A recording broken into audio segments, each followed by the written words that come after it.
Bueno, pues vamos a empezar. Qué maravilla ver esta sala repleta, la verdad. Muchas gracias a todas, a todos y a todos por venir esta tarde al Museo Reina Sofía. Es un día importante para nosotras. Quiero comentar a las compañeras y a otras personas que nos veis por el Zoom que hay un botón para activar la traducción. Estamos haciendo traducción a inglés, es inglés, español, y lo tenéis que activar en el Zoom para no escuchar los dos idiomas a la vez, ¿vale? Saludos a todos las que nos veis en el Zoom también. Bueno, buenas tardes. Yo soy Sara Buraya Bonet, trabajo aquí en el Museo Reina Sofía, en concreto en el Museo Tentacular, que es un espacio desde donde hace ya muchos años venimos activando colaboraciones con la sociedad civil, con colectivos, con redes artísticas, activistas, con otras instituciones también, con la idea de que el museo, ¿no?, tiene que desarrollar pues, todos esos tentáculos del pensamiento tentacular que Donna Haraway nos propone, con el fin de generar espacios de apertura, grietas en la institución, y que un museo de arte contemporáneo pues, resuene con lo que está pasando con nuestro presente, ¿no?, con la sociedad, con los anhelos y los deseos de las personas, que los artistas también trabajan en sus obras. Y bueno, es desde este Museo Tentacular que desde 2018 trabajamos también en la Asamblea de Museos Situado. Estoy aquí con mi compañera Susana Moliner de Grigri Projects, que es una de las organizaciones de la Asamblea. Le voy a pasar la palabra para que me acompañe en esta presentación y nos explique un poco Museo Situado y el Voces Situadas que hemos convocado. Muchísimas gracias, Sara. Muchísimas gracias por estar aquí en un Voces Situadas tan especial para toda la Asamblea de Museo Situado. Y como comentaba Sara, desde 2018 hay un espacio asambleario en este lugar, en este museo, con colectivos del barrio de Lavapiés y no solamente de Lavapiés, estamos en Vallecas, pero con un espacio de trabajo con colectivos de los movimientos sociales para poner en agenda en la programación del museo los malestares y las urgencias y los sentires que atraviesan a todas estas personas que forman parte de estos colectivos. Y el Voces Situadas es una de las herramientas que tenemos. Hay Escuela de Derechos, hay varias acciones. Ay, perdón, es verdad, las traductoras, que yo pongo el pitch. Perdón. Voces Situadas es uno de los dispositivos que tiene la Asamblea como una escuelita, como un espacio de trabajo y de pensamiento y reflexión sobre temas que atraviesan a los colectivos que conforman la Asamblea. Y en este caso, Palestina desde hacía mucho tiempo estaba en agenda y nos parecía urgente tener un espacio de conversación con personas a las que admiramos y que luego presentará Sara.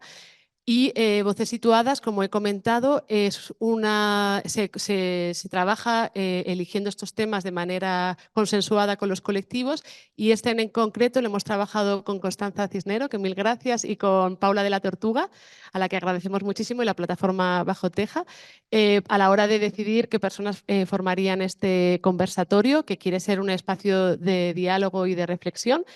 Y invito al próximo Voces Situadas, que tendremos el 20 de junio, contra el Pacto Migratorio y Asilo, el PEMA, que se va a realizar con diferentes entidades de la Asamblea y con la Red Solidaria de Acogida a las 7 de la tarde. Y termino mi momento de diferentes convocatorias para convocar a todas y todos a la manifestación por la sanidad pública el domingo 19 de mayo, que va a salir de diferentes puntos de la ciudad de Madrid y que todos se unirán en la Plaza de Cibeles a las 12 de la mañana del domingo. Nada, muchísimas gracias por vuestra presencia y por vuestra resistencia. Y no, pero no te vayas, quédate conmigo. También es un momento muy bonito e importante para nosotras en el museo, porque en estas Voces Situadas se traman dos redes, ¿no? Porque lo organizamos desde la Asamblea de Museos Situado y en el marco de nuestra colaboración con una nueva red de la que el museo viene participando desde hace un tiempo, pero más activamente en los últimos meses, que es TEJA. TEJA es una red de solidaridad cultural internacional que brinda apoyo a artistas y profesionales de la cultura que están en situaciones de emergencia, de represión política, de guerra, de exilio. Y surge en 2022 como una respuesta de la escena artística y los espacios independientes de Madrid, y esto lo destacamos siempre, ¿no? Porque es una iniciativa que viene de los espacios de artistas que se organizan también, ¿no? Y en el que las instituciones pues seguimos, ¿no? Y apoyamos, pero la iniciativa surgió de ahí. Y en el momento, ¿no?, de la emergencia que desencadenó el inicio de la invasión de Ucrania, ¿no?, y la guerra. Y desde entonces Teja ha buscado ampliar a otros contextos en crisis su trabajo y consolidarse como un espacio con vocación de permanencia, ¿no? Nacimos de la urgencia, pero queremos permanencia. Y actualmente la red está compuesta por un total de 17 instituciones públicas y privadas y organizaciones independientes del sector cultural, entre las que se encuentra el Museo Reina Sofía. Y me vais a perdonar que las mencione todas, pero hay que aprovechar estos momentos de visibilidad, ¿no?, para dar a conocer el trabajo de tantas compañeras.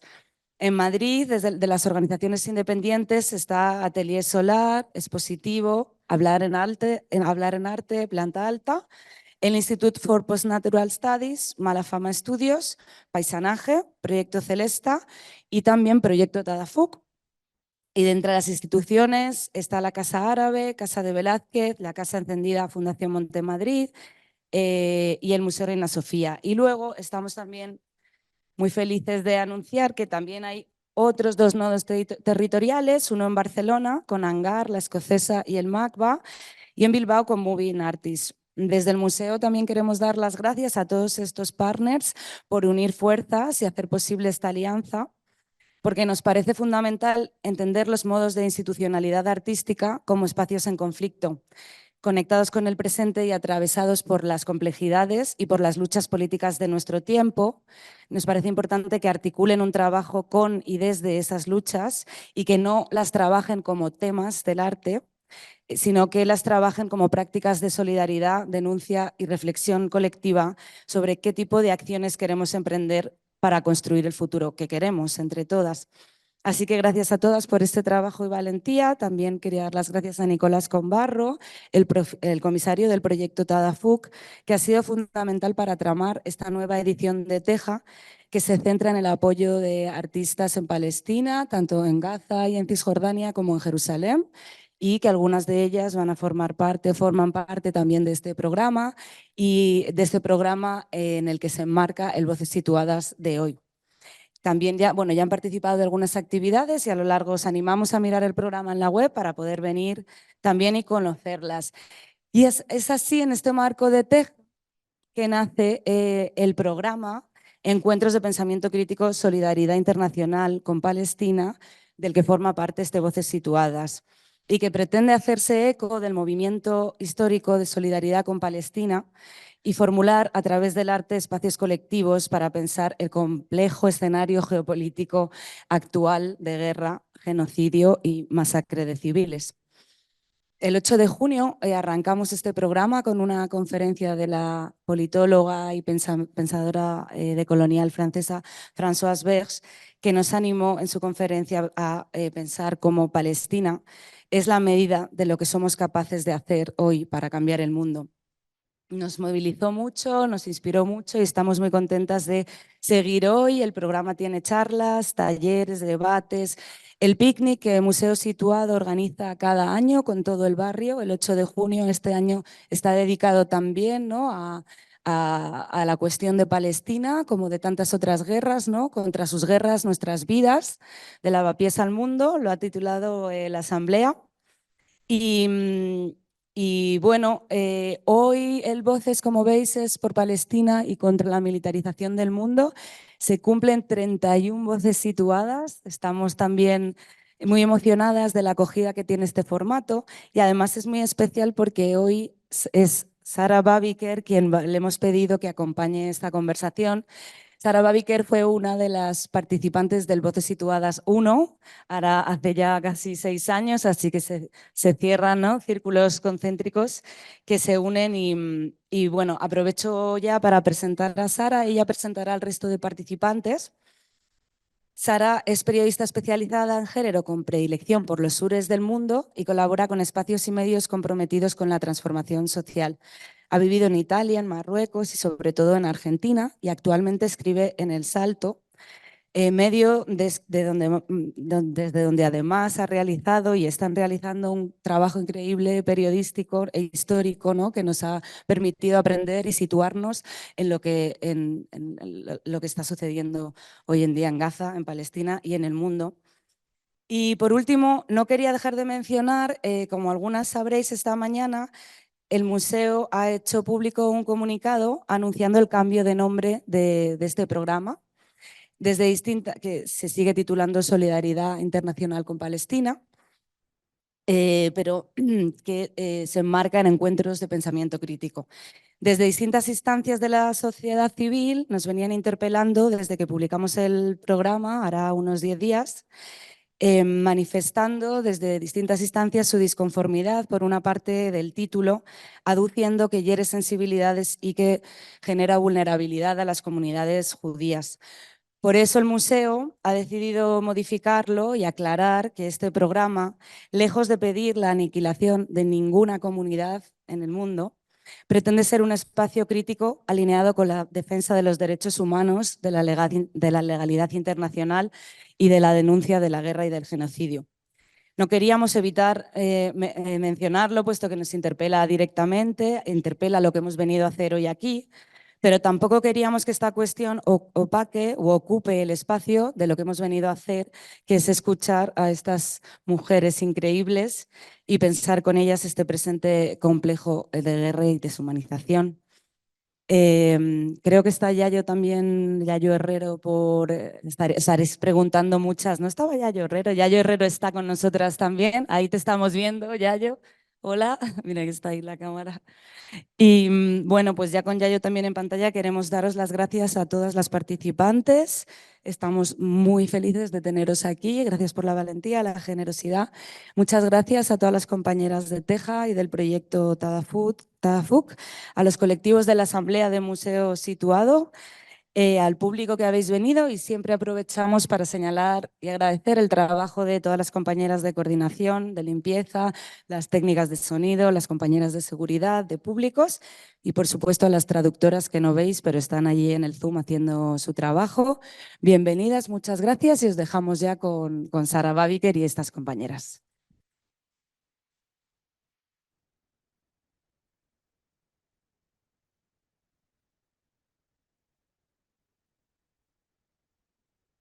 Bueno, muchísimas gracias, Sara y Susana. A veces no se me oye muy bien, así que si hay algún problema me avisáis, que a veces luego te avisa media hora después y no se ha oído nada. Bueno, yo tengo como prisa por dar paso a las ponentes que tenemos hoy, que tienen voces muy potentes, pero quería previamente compartir con vosotras una reflexión, ¿no? Eh, Llevamos meses viendo el genocidio en Gaza, se agolpan un montón de reflexiones, emociones, eh, ira también. Y bueno, yo quería primero agradecer a la valentía, ¿no? Por haber sacado adelante este acto en un contexto donde ha habido presión, ¿no? Y donde ha habido hostilidad. Agradecer la valentía del Museo Situado, que es este espacio de encuentro entre la institución y los colectivos del barrio, o quienes entienden el arte y la cultura como una forma de transformación, como la Teja o como Grigri. Es fuerte, ¿no? Que en estos tiempos haga falta tanta valentía a veces para hacer algo tan urgente, tan humano como, y leo textualmente del texto de la web, ¿no? de la presentación, compartir análisis y prácticas políticas con el objetivo de contribuir a la construcción colectiva de un futuro de justicia, reparación y paz en Palestina y en todo el globo. En estos tiempos en los que el lenguaje bélico se cuela en las instituciones, se azuza el fantasma de una posible guerra, se nos repite que son momentos en los que tenemos que armarnos, invertir en defensa, pareciera que pedir la paz es algo sospechoso y que pedir justicia y paz, una paz con justicia, es a veces, ¿no? Desde algunos discursos, apoyar al terrorismo. Eh, no nos vamos a dejar robar las palabras, no nos vamos a dejar robar el lenguaje. Hablo con la emoción que creo que compartimos todas, la emoción de llevar 7 meses contemplando un genocidio sin poder hacer nada, la emoción de ver que la guerra contra Gaza se inscribe en un proyecto económico y político de las élites que nos llevan a la guerra o a la destrucción. La emoción también de ver a millones de personas en todo el mundo manifestándose, acampando, organizándose, diciendo que no quieren ser cómplices o impotentes testigos de un genocidio, gritando que Palestina será libre del río al mar. Cuando decimos de río al mar, como ha dicho Sara, no atacamos a las personas judías y muchísimas lo saben y se unen a este cántico. Cuando decimos de río al mar, decimos que ningún palestino o palestina más debe vivir bajo apartheid, ocupación, asedio o genocidio. Y nos reafirmamos en ello. Tenemos los ojos llenos de cuerpos de niños y de niñas, los oídos saturados de ruido de las bombas más sofisticadas y el truco interesado de confundir las críticas al Estado de Israel con antisemitismo nos tiene a muchas muy cansadas.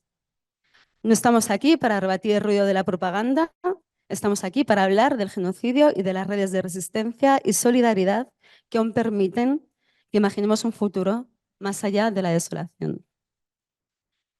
Como os decía, para ello contamos con voces fundamentales. Voy a pasar a presentarlas. Contamos con Maya Albayumi, que es activista, profesora de danza palestina en Madrid y auxiliar de trabajo social dedicada especialmente a trabajar con mujeres en hogar. Nacida en un campo de refugiados en Egipto, su familia vive en Gaza, milita en varias organizaciones palestinas y es integrante de la Brigada Internacionalista Laila Khalid. Bienvenida, May.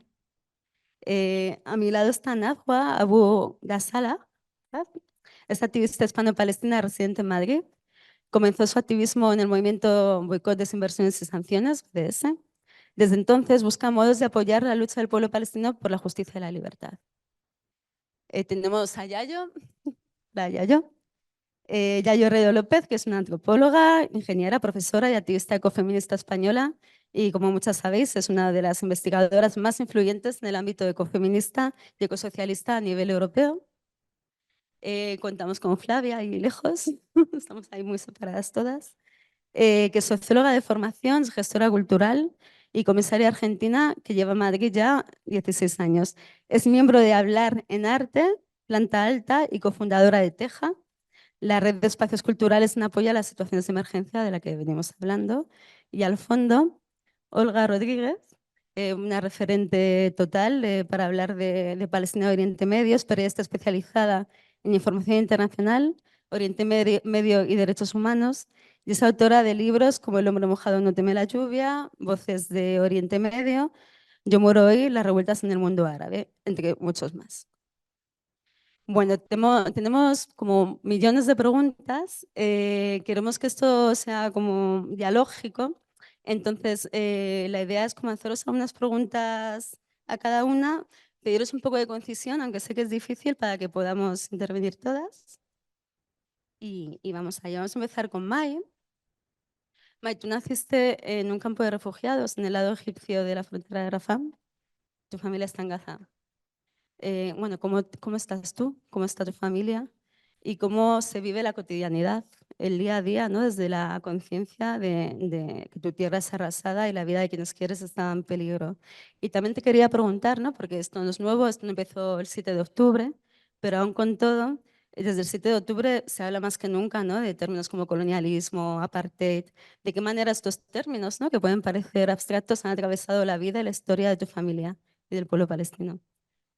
Hola, muchas gracias por venir y siempre estamos orgullosas de presentarnos en la diáspora como voces palestinas.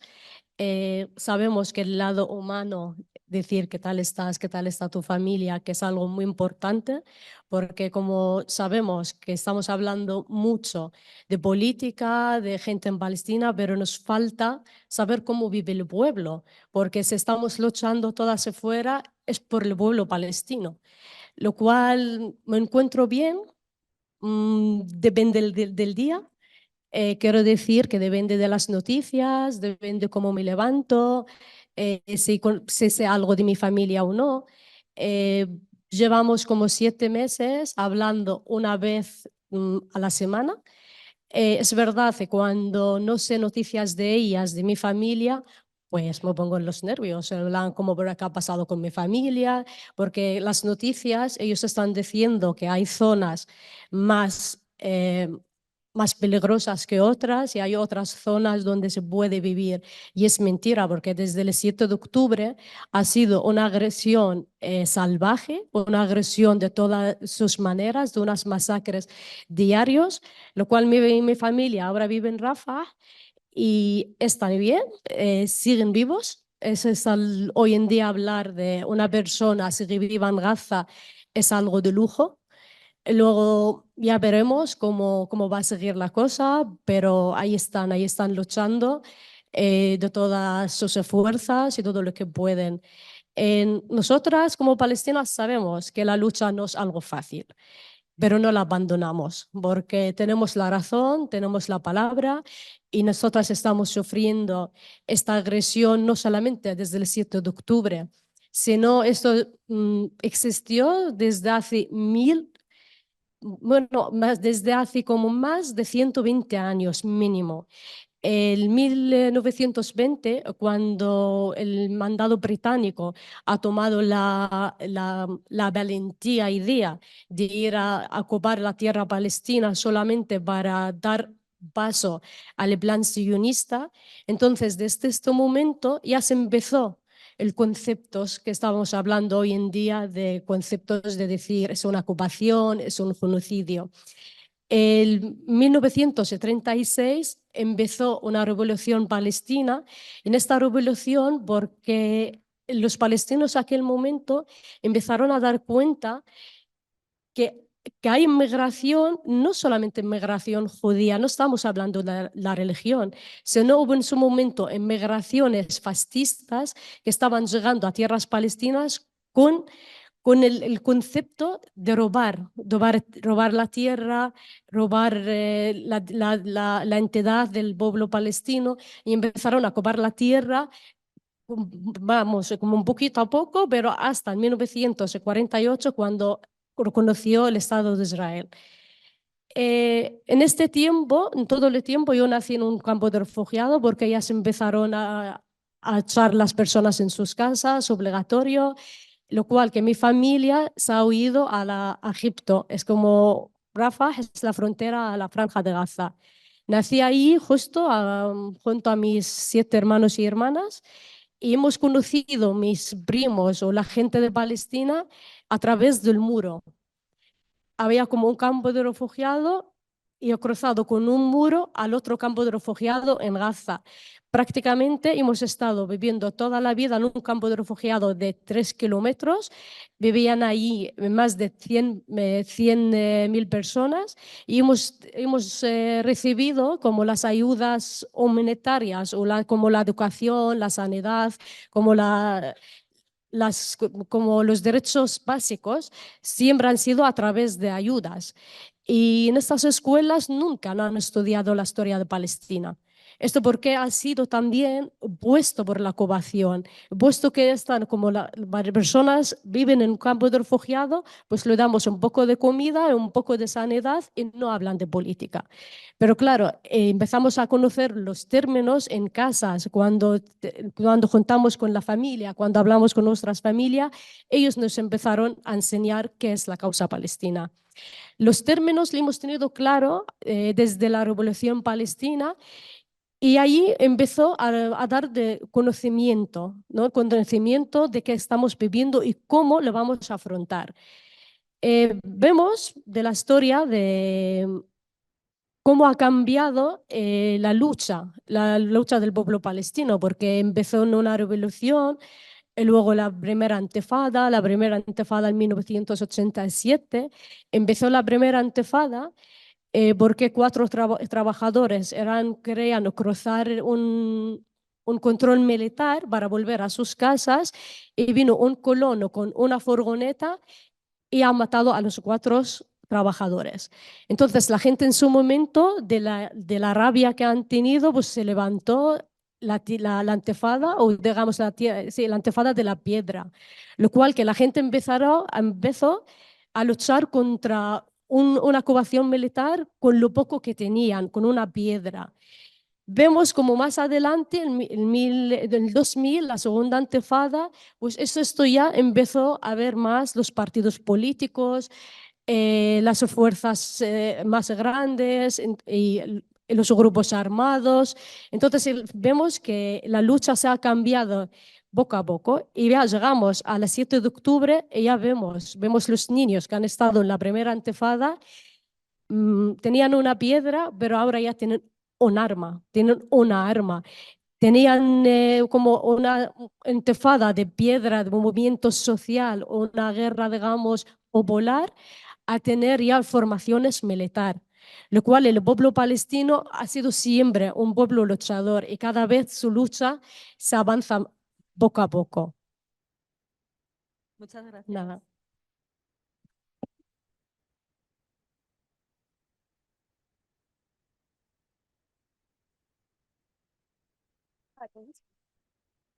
Muchas gracias, Mai. Olga, estábamos hablando, ¿no? del 7 de octubre, que al final es uno de los pilares discursivos, ¿no? de Israel, como todo empezó el 7 de octubre. Em, ¿Qué otros marcos o cuáles son los marcos, ¿no? con los que Israel ha querido justificar su violencia contra los palestinos y las palestinas? La ocupación y la parte desde su creación, ahora estamos viendo cómo conecta, ¿no? con este marco un poco islamófobo, bueno, de vienen los bárbaros, nos invaden. ¿Qué otros marcos se han usado históricamente? ¿Y de qué manera estos marcos se han visto reflejados en los medios? Y que han supuesto también, pues estamos viendo las redes sociales, otros medios los últimos meses para esta narrativa, ¿no? Israelí. Bueno, el marco del racismo y de no solo la islamofobia, porque como bien sabemos hay población palestina cristiana, de la arabofobia, de la palestinofobia y en realidad el racismo que está en aumento porque vivimos en un momento en el que el racismo aumenta en toda Europa y en buena parte del planeta, ¿no? A través de una herramienta que se emplea muy a menudo y que explica también por qué vamos a entrar dentro de poco en el 8º mes de esta masacre en curso investigada por genocidio en la Corte Internacional de Justicia, que por cierto hoy ha habido una nueva audiencia con la presentación de Sudáfrica de más demandas, ¿no?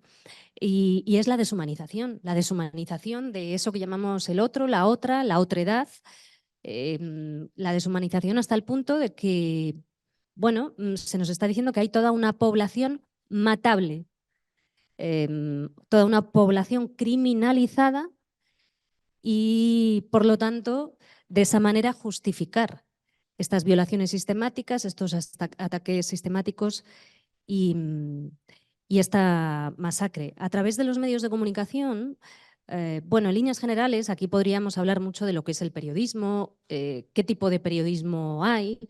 Vemos como una y otra vez, cuando hay marcos de tensión o de conflicto, la verdad es una de las primeras víctimas. Y dentro de eso, bueno, pues hay muchas maneras de ejercer el periodismo. Hay un periodismo que es el de la vida fácil, que es el periodismo que actúa de correa transmisora del poder. Por lo tanto, una y otra vez va a ser divulgador de la propaganda sin contrastar las realidades. Tenemos el ejemplo de 2003, ante la invasión ilegal de Irak, cómo se difundió la existencia de armas de destrucción masiva de manera unánime. Y, de hecho, aquellos que lo difundieron fueron premiados por ello posteriormente en muchos países. Y, sin embargo, aquel otro periodismo que intentó cuestionarlo, contrastarlo y extraer la conclusión de que esas armas de destrucción masiva no existían, pues fue arrinconado y estigmatizado en muchos lugares. Ahora estamos viendo nuevamente bueno, pues una situación similar, lo llevamos viendo a lo largo de las décadas. Yo la primera vez que fui a Palestina fue en los años 90, cubrí después toda la segunda intifada y una y otra vez veíamos cómo, por ejemplo, se habla como el ejército israelí y muchos medios de comunicación occidentales lo recogen, habla de daños colaterales, al hablar de asesinatos y de violaciones sistemáticas de los derechos humanos y de masacres, al hablar de asesinatos extrajudiciales, cómo se justifica matar ya no solo a población civil, sino a aquellos que dicen que son presuntamente terroristas, ¿no? Los llaman así. ¿Desde cuándo una democracia tira bombas para matar a presuntos criminales? Se ha normalizado de una manera bárbara la ausencia de los mecanismos democráticos, ¿no?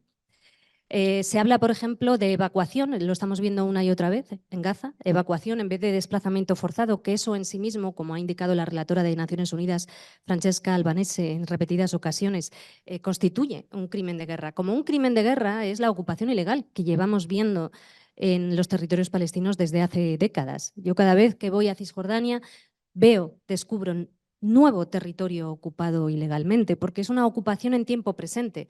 No es que ocurrió en el pasado y ya está, y se ha quedado allí. Sigue ocurriendo. Es decir, hay nuevos territorios ocupados. ¿Qué ha ocurrido esta vez en el marco narrativo y discursivo y periodístico? Pues que lejos de haber podido controlar el mensaje, Israel no lo ha podido controlar, a pesar de que es un hecho inédito que la prensa internacional no podamos estar en Gaza porque no se nos permite pasar. Hemos podido entrar y cubrir actualidad en regímenes autocráticos en muchos lugares del mundo. En Gaza no podemos estar porque Israel no nos permite el paso, ¿no? Pero los periodistas palestinos que hay allí y también de otros países de la región que viven allí han hecho un trabajo excelente a través de las redes sociales. También el papel de las redes sociales ha sido importante porque han podido romper ese matrix de la uniformidad y han podido hacer llegar en tiempo real imágenes y fotografías y datos e informaciones que nos están contando lo que ocurre. Por primera vez en tiempo real, desde cualquier lugar del mundo, los seres humanos están pudiendo contemplar lo que ocurre. Y aún así, no se está parando. Es lo que Naomi Klein denomina genocidio ambiental, refiriéndose a la película de Jonathan Glazer, oscarizado este año, director de La Zona de Interés, que, como sabéis, narra bueno, pues una historia que ocurre durante el Holocausto, durante el genocidio contra la población judía y también contra la población gitana, contra comunistas, etcétera, lo que supuso todos esos crímenes masivos en la Segunda Guerra Mundial. Un alto mando militar alemán viviendo junto a un campo de concentración con el ruido ambiental de fondo del genocidio y normalizándolo, ¿no? Y eso de alguna manera es lo que pretenden que vivamos ahora aquí, con ese ruido de fondo normalizado. Y dice Naomi Klein otra cosa que, y con esto termino, porque yo además aquí he venido sobre todo a escuchar a las compañeras, que seguro que tienen cosas mucho más interesantes que decir que yo, que estamos viviendo un momento con una unanimidad inédita. Por volver a 2003, en 2003 parte de Europa se opuso a la invasión ilegal de Irak. ¿Dónde está ahora esa Europa? Y dice Naomi Klein, la unanimidad que hay con respecto a la posición de relación con Israel como aliado ante el cual hay que cerrar filas, en ese sentido están de acuerdo Trump y Biden. Pero también el primer ministro británico y el Partido Laborista, Owen Jones, se acaba de salir del Partido Laborista por esta razón. Pero también entre Macron y Le Pen, y así podríamos seguir y seguir y seguir, ¿no? Una última idea. A pesar de la voluntad de control de este mensaje continuamente, no solo el trabajo que se ha hecho desde dentro, no solo la posibilidad de que a través de las redes nos llegue en tiempo real la realidad que está ocurriendo allí, no solo, por supuesto, el trabajo comprometido de un periodismo que siempre existe, no solo el trabajo de abogadas especializadas en derecho internacional, de organizaciones de derechos humanos y de la población palestina que también en la diáspora está diciendo, oye, esto hay que pararlo. No solo también esa comunidad judía que en países como Estados Unidos está diciendo no en nuestro nombre, sino también el hecho en sí mismo. Lo que no se da cuenta Israel y sus aliados es que el hecho en sí mismo está llevando a mucha gente que hasta ahora desconocía qué ocurre allí a interesarse por ello. Y están descubriendo que hay una ocupación ilegal que lleva ocurriendo desde hace décadas y está aprendiendo mucho más sobre lo que ocurre. Y cuanto más aprende la población de nuestras sociedades sobre lo que ocurre en Palestina, más indignación hay ante lo que ocurre en Palestina.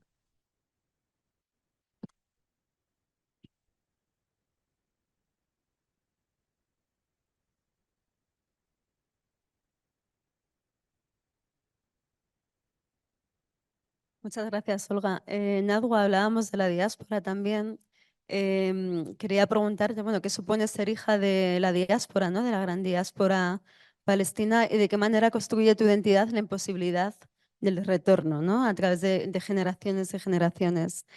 Y de qué manera también se articula con tu memoria el sufrimiento del pueblo palestino, ¿no? A lo largo de tu vida y qué supuso el 7 de octubre para la diáspora. Bueno, lo primero, muchas gracias a todas por estar aquí y a las organizadoras por hacerlo posible, porque es muy interesante todo lo que se está escuchando, lo que se va a escuchar, porque las compañeras tienen mucho que decir.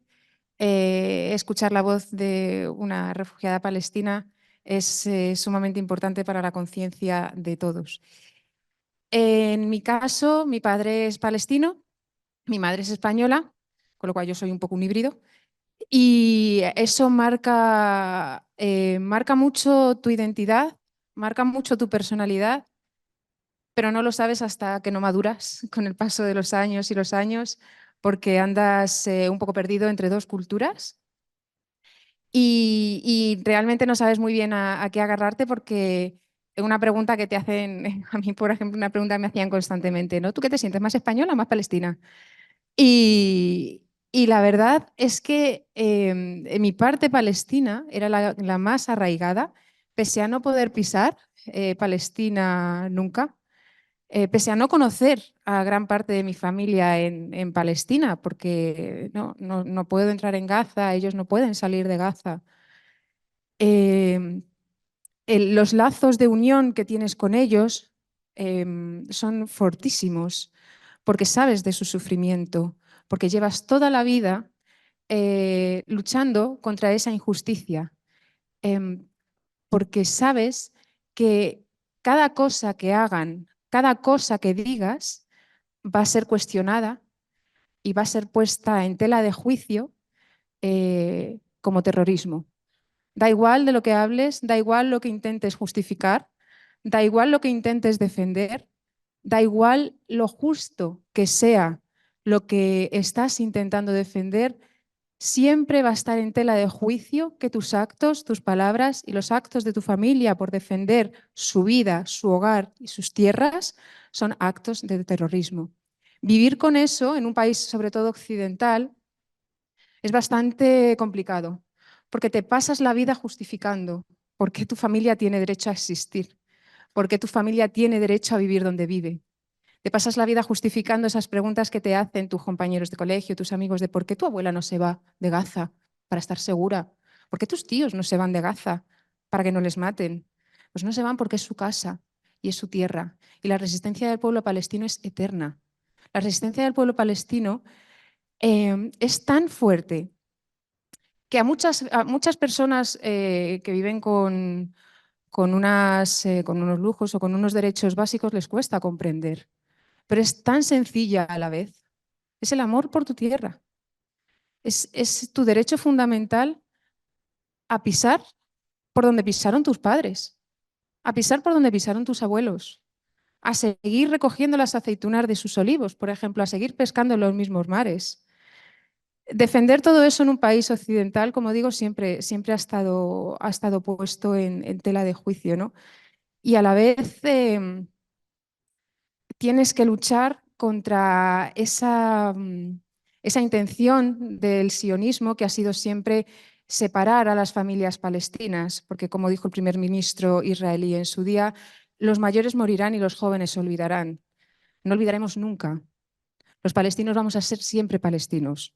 Las mujeres palestinas vamos a parir hijos palestinos en todo el mundo siempre.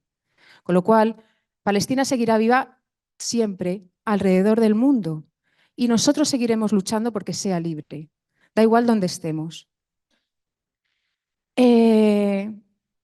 A razón de la pregunta de cómo ha vivido el sufrimiento palestino en mi memoria a través de la infancia, pues muchas veces cuando eres palestino en un país, sobre todo en un país occidental, te sientes muy solo. Porque puedes conocer a otros hijos de árabes, por ejemplo, pero ninguno tiene esa necesidad de luchar por su identidad. Tiene la necesidad de que a su padre se le reconozca que es palestino y no es apátrida. No ha nacido en ningún sitio, no hay un país de donde viene, ¿no? Y a lo largo de los años he aprendido que no, que la mayoría de los hijos de los palestinos hemos sentido lo mismo. Hemos sentido esa impotencia cuando veíamos las noticias, cuando todos tus amigos en sus cumpleaños, en Navidad, se reunían con su familia y tú, la tuya, sabías que no solamente no te podías reunir con ellos, sino que probablemente les estarían bombardeando, no tendrían una paz en ese momento, especialmente en ese momento, aunque lo piensas durante todo el año, ¿no? Pero siempre que veías esa familiaridad con la gente, pensabas, ¿por qué yo no me puedo reunir con los míos? Ni siquiera puedo pagar un billete de avión para traerlos o para estar con ellos, ¿no? Como digo, esas noticias que te derrumbaban el día. Ahora nos derrumban el día, pero a los palestinos, a lo largo de nuestra vida, ver las noticias nos podía suponer un derrumbe total durante todo un curso. Escuchar a tus padres llorar porque habían matado a tus primos, a tus tíos, esas llamadas telefónicas en las que constantemente se escuchaban malas noticias, ¿no? Entonces, todo eso te marca mucho la infancia. No creces dándole la misma importancia a las cosas a lo mejor más banales que le da la importancia al resto de las personas y creces intentando buscar justicia ya no solo en Palestina, sino en todos los ámbitos del mundo, porque sabes lo que sufre la gente que no tiene justicia en su vida, sabes lo que se sufre cuando no hay justicia. Y eso hace que los palestinos tengamos un concepto de la justicia y la paz diferente al del resto, porque es lo que llevan buscando toda la vida, ¿no?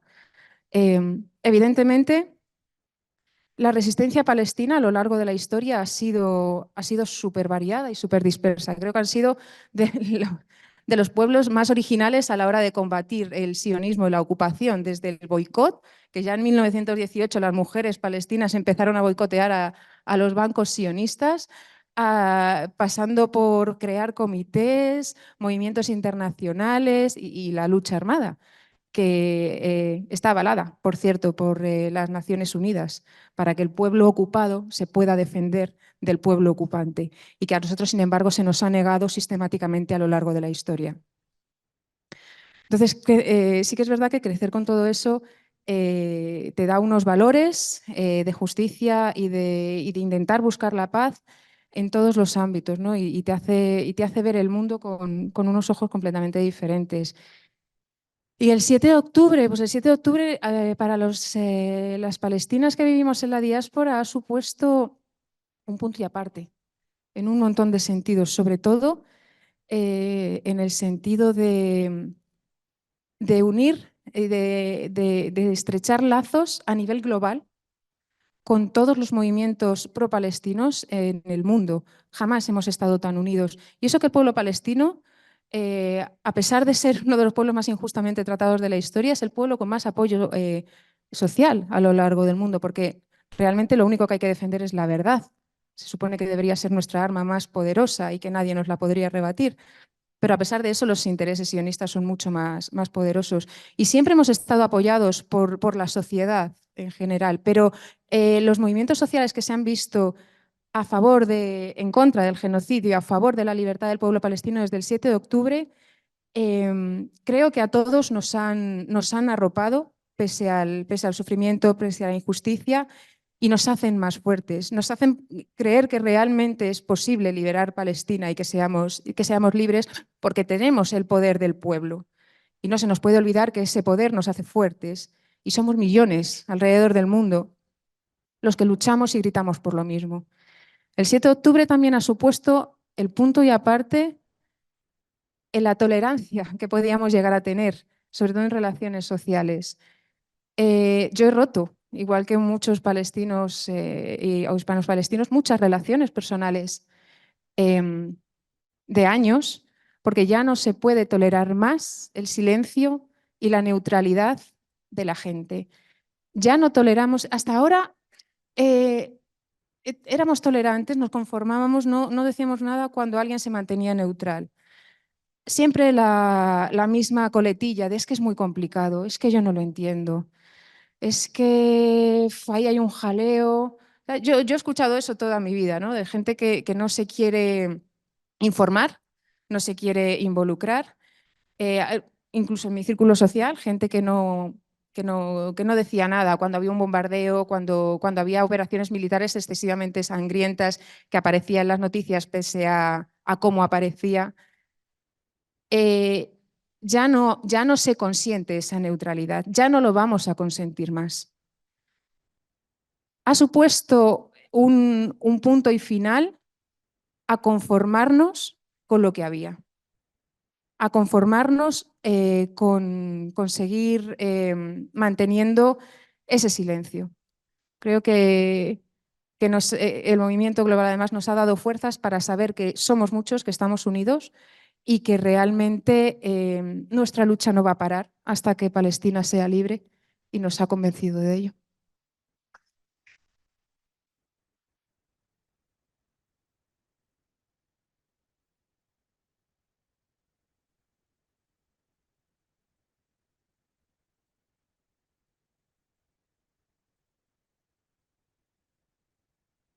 Muchas gracias, Nadua.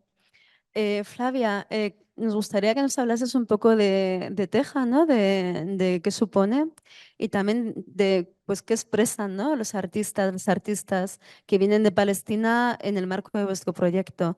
Y también pues, qué rol, ¿no? han cumplido las redes humanas y de solidaridad entre artistas ya preexistentes para que todo esto pueda salir adelante.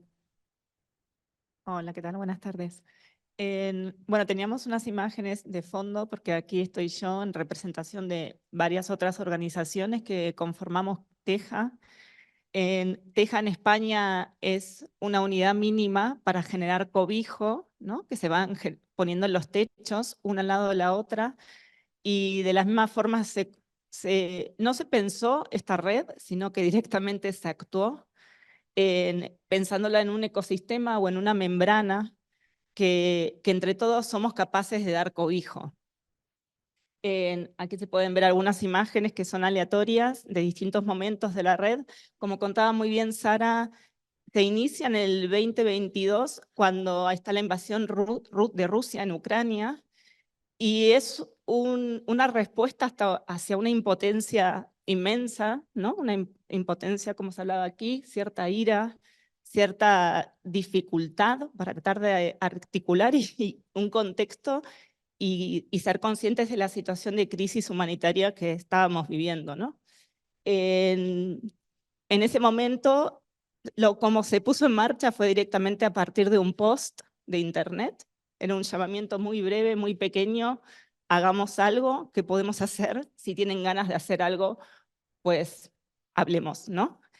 Un post que salió simplemente desde el estómago, ¿no? Ese segundo cerebro que tenemos.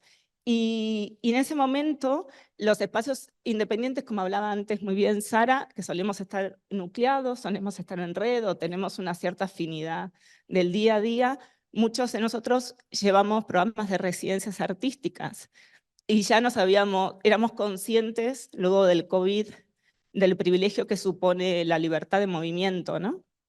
En el circuito, que es un circuito del arte donde está muy bien ir de residencias por el mundo, tener movilidad, nunca estarse quietos, ¿no? Pero ¿quiénes son quienes realmente pueden tener este privilegio?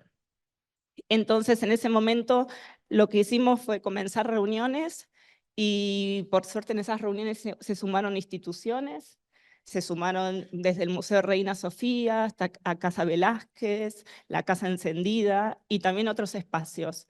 Y como solemos actuar es con mucha más voluntad que certezas. Ninguno de nosotros teníamos experiencia en esto. O sea, nos encontramos con dificultades obviamente legales, de acompañamiento psicológico o emocional, a veces no saber qué sucede cuando viene una persona en residencia y luego no puede regresar o no quiere regresar.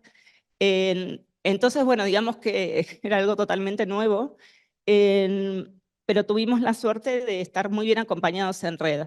Y una de las organizaciones, que es Moving Artists de Bilbao, sí tenía más experiencia y nos asesoraba en estas cuestiones, ¿no? Desde entonces, esa fue la primera fase, digamos, de Teja, y siempre tenía esta voluntad de extenderse a otras situaciones de conflicto, ¿no? Artistas y profesionales de la cultura, que es nuestra comunidad de pertenencia, que fuese más allá de Ucrania.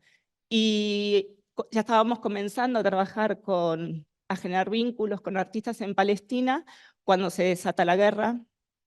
Y en estos casos, cómo se convoca, ¿no?, a los artistas, cómo se selecciona quienes vienen o no. Aquí estoy compartiendo todas nuestras dudas. Y entonces, como lo hicimos fue a través de agentes situados, que eran personas que estuviesen en el territorio, tuviesen unos vínculos con ciertas comunidades y pudiesen facilitar la llegada y estadía de estas personas. En una primera fase fue una plataforma que se llama Artists at Risk, que es internacional, y luego en el caso de Palestina fue Nicolás Combarro, que como mencionaba Sara, llevaba ya varios años trabajando en programas de intercambio y colaboración con Palestina. La diferencia quizás bastante apremiante entre el momento de Ucrania y el actual de Palestina es el silencio ensordecedor que hay por parte del circuito artístico y cultural a nivel internacional y también nacional. O sea, la censura está a la orden del día. Es cierto que hay muchas represalias por enunciarse, incluso en las redes sociales. Quienes formamos parte de este circuito, hasta hace nada, 2 semanas, estaba el escándalo, ¿no?, del Palais de Tokio, que podía llegar a dimitir un director de un centro internacional en París simplemente por programar artistas palestinos. Entonces, con ese contexto nos encontramos, que es mucho más acuciante que el anterior. Y bueno, a la fecha de hoy tenemos 4 artistas que han estado presentes este año, desde el 2024. Una de ellas está aquí presente, que es Yuruk. Y bueno, están por aquí, han pasado. Esta Yuruk está aquí con nosotras. Y luego Motasem, también, que tengo sus nombres, Siam. Lara Saluz, que estuvo en residencia en Campo Adentro, Paisanaje. Y en camino se encuentra Mohamed Alaj. Sin más, nosotros solamente mencionar que la red es una red que tiene intención de continuidad, porque pensamos que efectivamente son contextos muy necesarios y, como comentaba Olga, creo que de creciente polaridad a nivel mundial. Nos vamos a encontrar cada vez con mayor censura, persecución de artistas, con muchísimas más dificultades de las que estábamos hasta ahora, que eran al corriente, ¿no? Pero una de las vías de financiación que nosotros tenemos, y esto sí queremos como resaltarlo muchísimo, es, bueno, estos son los espacios donde se encuentran, pero es la venta solidaria. En gran parte de la financiación son esto que sale simplemente por nuestro Instagram, porque no tenemos página web, no tenemos tiempo para eso, pero se financia Teja con gran parte de la financiación por la venta de obra solidaria, artistas que han cedido obra, que se ha vendido por Instagram, y eso lo hemos realizado durante las 2 ediciones. Entonces es para destacar que así como las instituciones colaboran y demás, es cierto que la gran parte de esa posibilidad de recepción se debe al propio circuito artístico y también a muchas horas extras y de trabajo de los espacios independientes.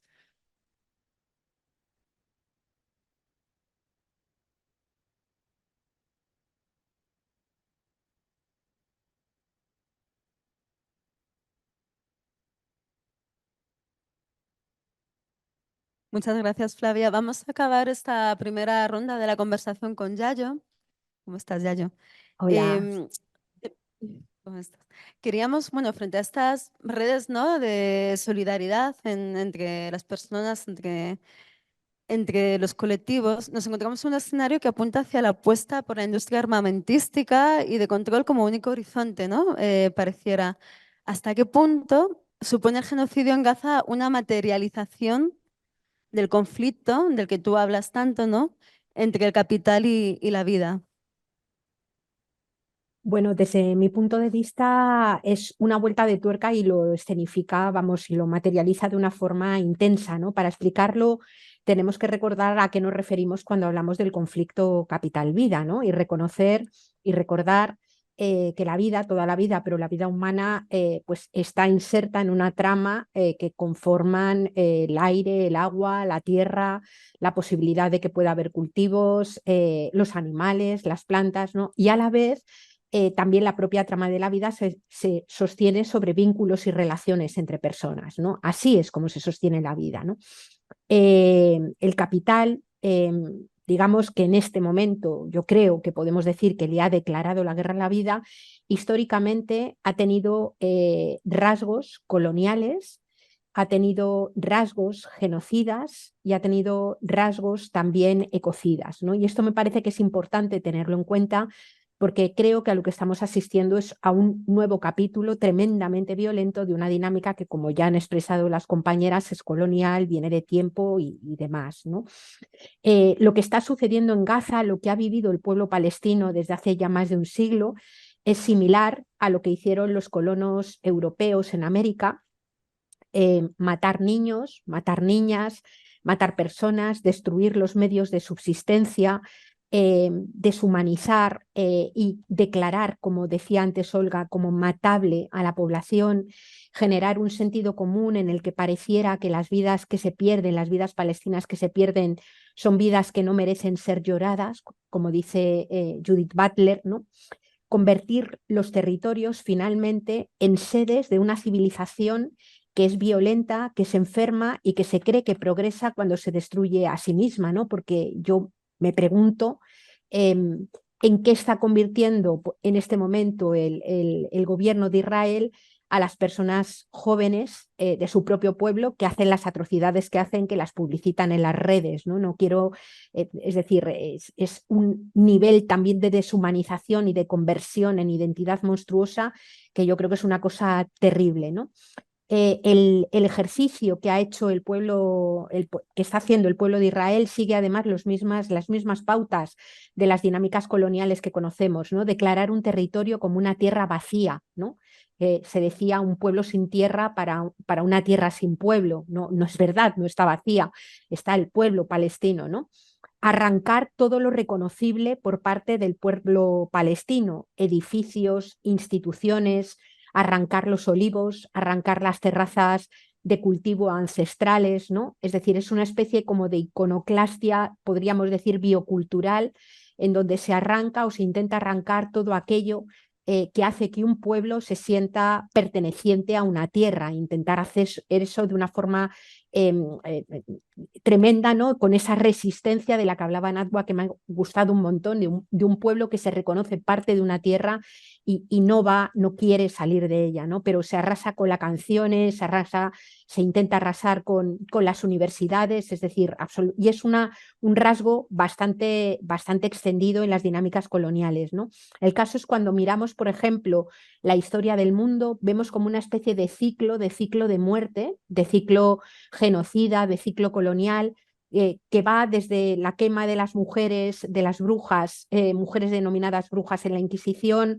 a la expulsión de las personas judías y musulmanas, a la conquista y saqueo de América, ¿no? Al expolio de África y la esclavización de personas, pasa también por la colonización de Asia, vuelve de nuevo en ese movimiento cíclico a Europa y se vive el holocausto contra las personas judías, las personas gitanas, las personas comunistas, ¿no?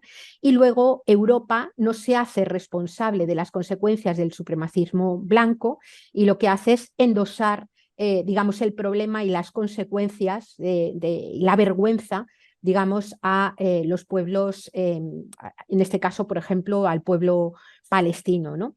Es decir, lo que estamos viviendo desde mi punto de vista es un nuevo capítulo, un nuevo episodio de una dinámica que es violenta, que es colonial, que es de guerra contra la vida, ¿no? Y donde ese genocidio va de la mano con una pulsión, con un propósito de esta cultura que es el de la maximización de beneficios, que en este momento además no solamente no solo es, digamos, acaparar el territorio, sino que hay dinámicas que son geoestratégicas y que han tenido que ver con el agua, que tienen que ver con las bolsas de gas natural en la costa, que tienen que ver también con la apropiación de todos los medios de vida, ¿no? Y por tanto creo que efectivamente podemos decir que nos encontramos ante una evidencia, digamos, de ese conflicto capital-vida, que es en el que nos ha instalado, en el que nos ha metido una cultura que se siente por fuera y por encima de la tierra, y en donde pareciera que hay personas que creen que unas vidas valen más que otras, que por tanto hay vidas descartables, ¿no?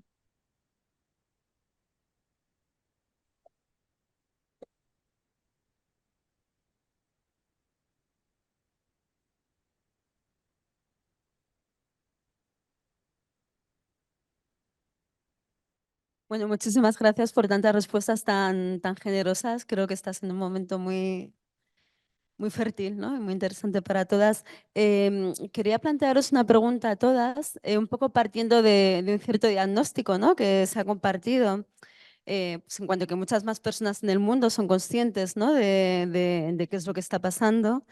Y se han puesto cuestiones sobre la mesa, ¿no? El marco colonial, la cuestión del supremacismo, que dan una imagen más nítida, ¿no? de esta historia, ¿no? De desposesión y ocupación. Pero al mismo tiempo, ¿no? Mientras hay esta mirada más lúcida, ¿no? Más clara o más informada sobre lo que está pasando después del 7 de octubre, también hemos visto, ¿no? Como pues ni la justicia internacional, ni la presión, ni las tantísimas manifestaciones, ni las acampadas parecen ser suficientes, ¿no? Para frenar el genocidio y el poder que tiene Israel y sus aliados pues, para continuar, digamos, con su proyecto genocida. ¿Cómo, bueno, primero quería preguntaros qué factores pensáis, ¿no? que están determinando la protesta internacional contra el genocidio en este momento? ¿Qué efecto tiene la represión que hemos visto, ¿no? de las protestas más fiera que nunca en pues, muchos países europeos? No podríamos tener esta conversación, ¿no? directamente. Y en este espacio, ¿no? entre el saber mucho, el saber más que antes y ser conscientes también de la fuerza del oponente, ¿qué espacio queda para resistir y para pensar otros futuros? Vale. A ver, lo que dices, ¿no? Es como durante estos muchos años el Estado ocupante ha jugado un papel importante en Occidente, del lavado de cara. Siempre se hablaba del Estado de Israel como un Estado democrático, el Estado que esté en Oriente Medio rodeado de terroristas, ¿no? De Tel Aviv, que es la ciudad más importante del LGTB, del veganismo. Se habló mucho durante estos años, pero ¿por qué se habló de estas cosas aquí en Occidente? Porque el Estado ocupante es un Estado puesto, es una base militar de la OTAN y de Estados Unidos. Es un Estado creado por los intereses que hay en Oriente Medio, intereses económicos como intereses políticos.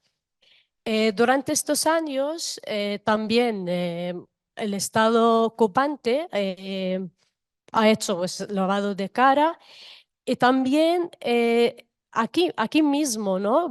Como el Estado español de tanto hablando de derechos humanos, reconocer el Estado palestino, pero a su vez está vendiendo y comprando armas del Estado de Israel.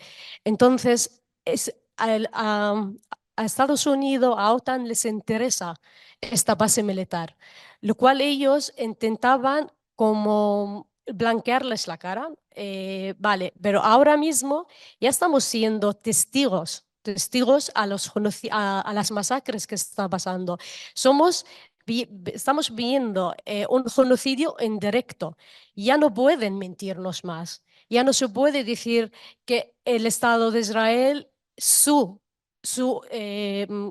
vamos, porque esto justifica que ellos quieren matar a una base de terroristas que se llama Hamas en la Franja de Gaza. Llevan 7 meses, han matado a 35 miles de personas, la mayoría de ellas son niños y niñas, y no han acabado con la base terrorista de Hamas.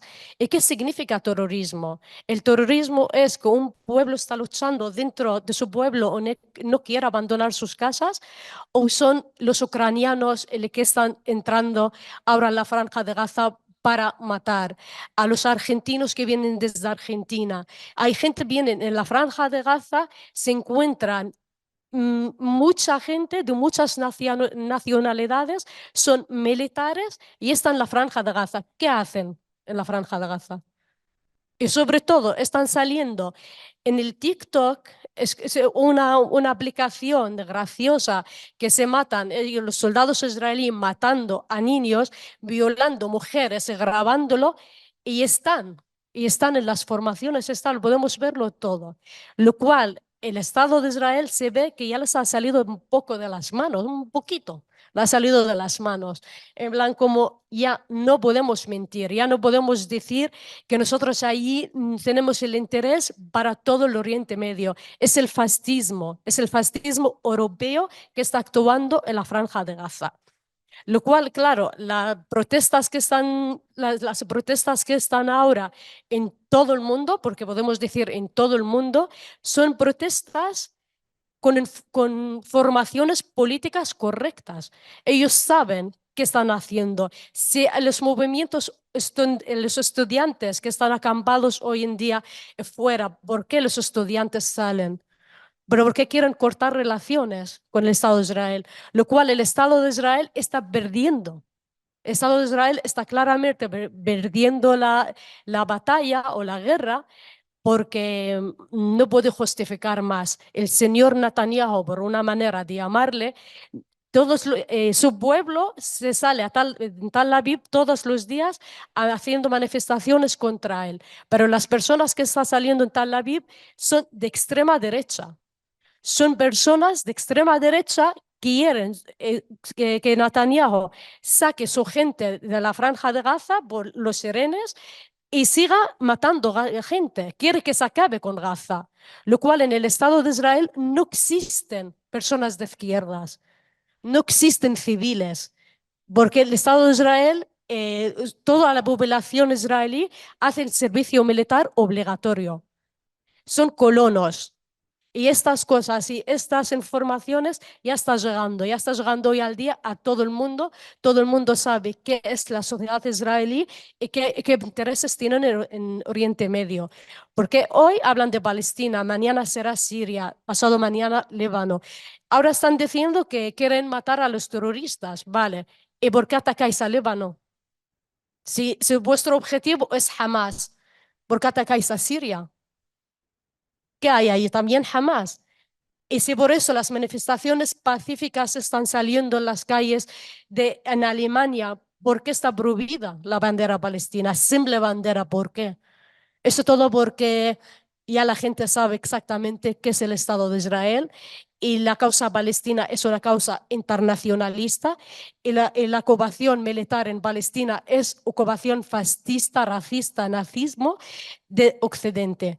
Lo cual, por eso mismo, vemos en lo que estamos viviendo hoy son hechos históricos, son hechos que nunca se han pasado antes. La gente ya es mucho más despierta, las informaciones están, y las personas que no quieren saber o quieren mirar al otro lado es porque quieren seguir siendo cómplices de este genocidio. Muchas gracias.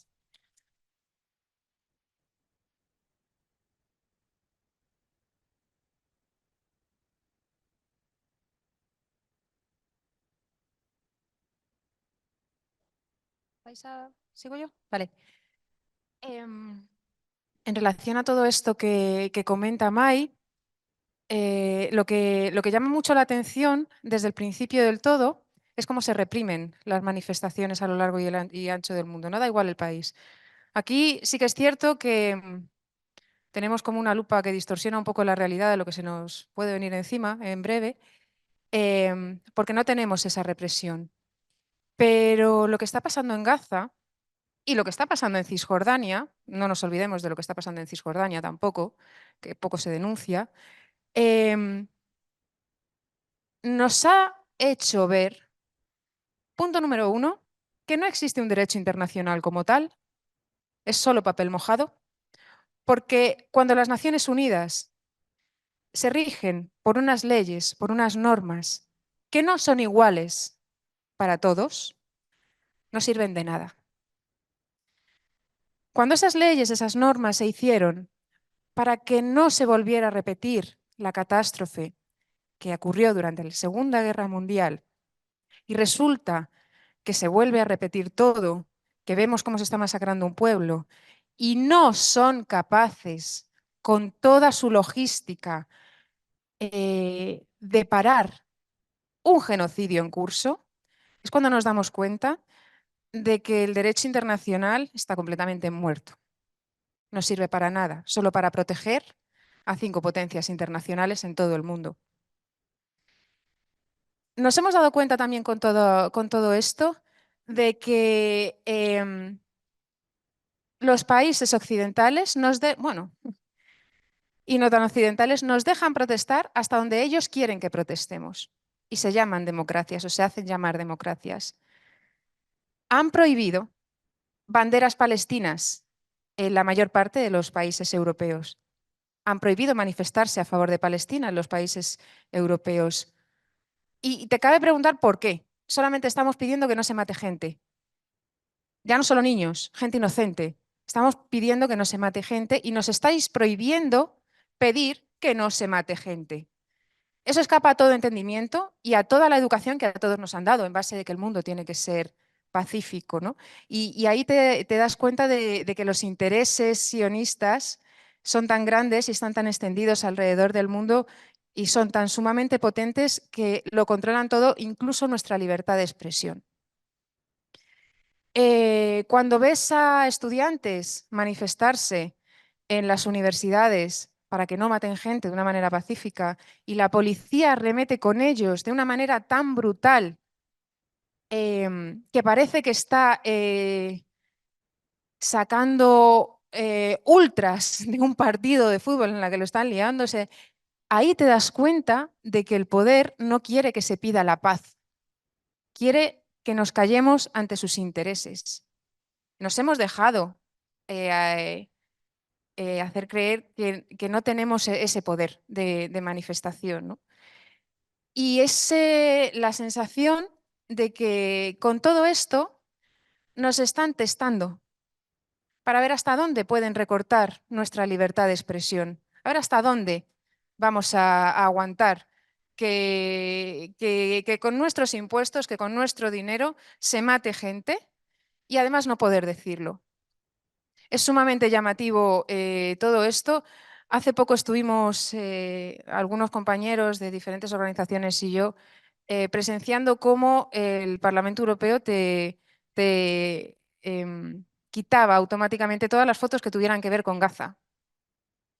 La represión es tal, el silenciamiento que se quiere hacer de este genocidio es tal que lo único que ha hecho esa represión, en vez de taparle los ojos a la gente para que no los vea, es abrirnos los ojos del sistema por el cual se mueve el mundo y es bastante revelador. Y es precisamente contra eso contra lo que todos como sociedad debemos luchar y debemos seguir insistiendo y presionando a nuestros gobiernos para que nos escuchen, porque al final somos nosotros los que les damos el poder, ellos están ahí porque nosotros les otorgamos a través de nuestros votos el poder y tienen la obligación de escuchar al pueblo que unánimemente está pidiendo, o prácticamente la unanimidad está pidiendo que se deje de matar gente.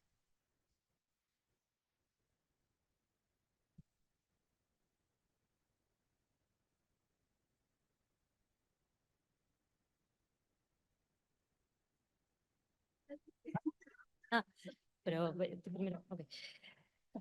Bueno, ya no recuerdo bien la pregunta, pero es un poco que qué podemos hacer, ¿no? Así, porque voy pensando cuando escucho a las compañeras también, a ver, la protesta es importantísima y está habiendo protestas en muchísimos sitios, las acampadas estudiantiles, las manifestaciones. Estamos viendo cómo además eso tiene efectos. Biden, por ejemplo, en Estados Unidos tiene un problema. La semana pasada se publicaba una encuesta de Gallup en la que se desvelaba, según este último sondeo, que es el presidente con menos popularidad en este momento específico de su mandato. No ha habido ningún presidente desde que Gallup realiza este tipo de encuestas, creo que es desde el año 1962, bueno, desde Eisenhower, hasta hoy no ha habido un presidente con una popularidad tan baja en este momento de su mandato, ¿no? En este trimestre específico.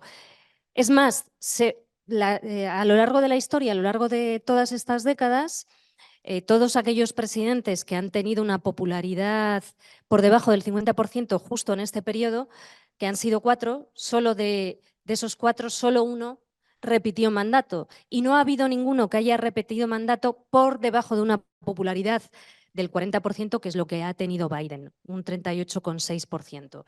Según todos los analistas, el posicionamiento de Biden, de su administración, ese cierre de filas sistemático con respecto a Israel le está pasando factura a nivel electoral, cuando en noviembre van a ser las elecciones. Tenemos un gobierno estadounidense que tiene, por ejemplo, un portavoz del Pentágono que cada vez que le preguntan sobre Israel, John Kirby insiste en que no hay líneas rojas para Israel. Antes se mencionaba el tema de la ayuda militar y el papel de Israel como gran base militar en la región, ¿no? Como lo que en circuitos políticos y diplomáticos de Washington se llama el gran portaaviones estadounidense en Oriente Medio.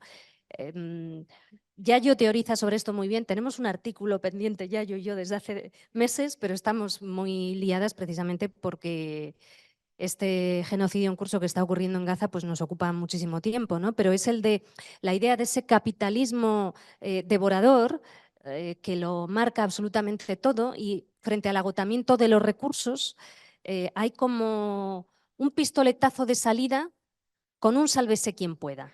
Y quien llegue antes gana, ¿no?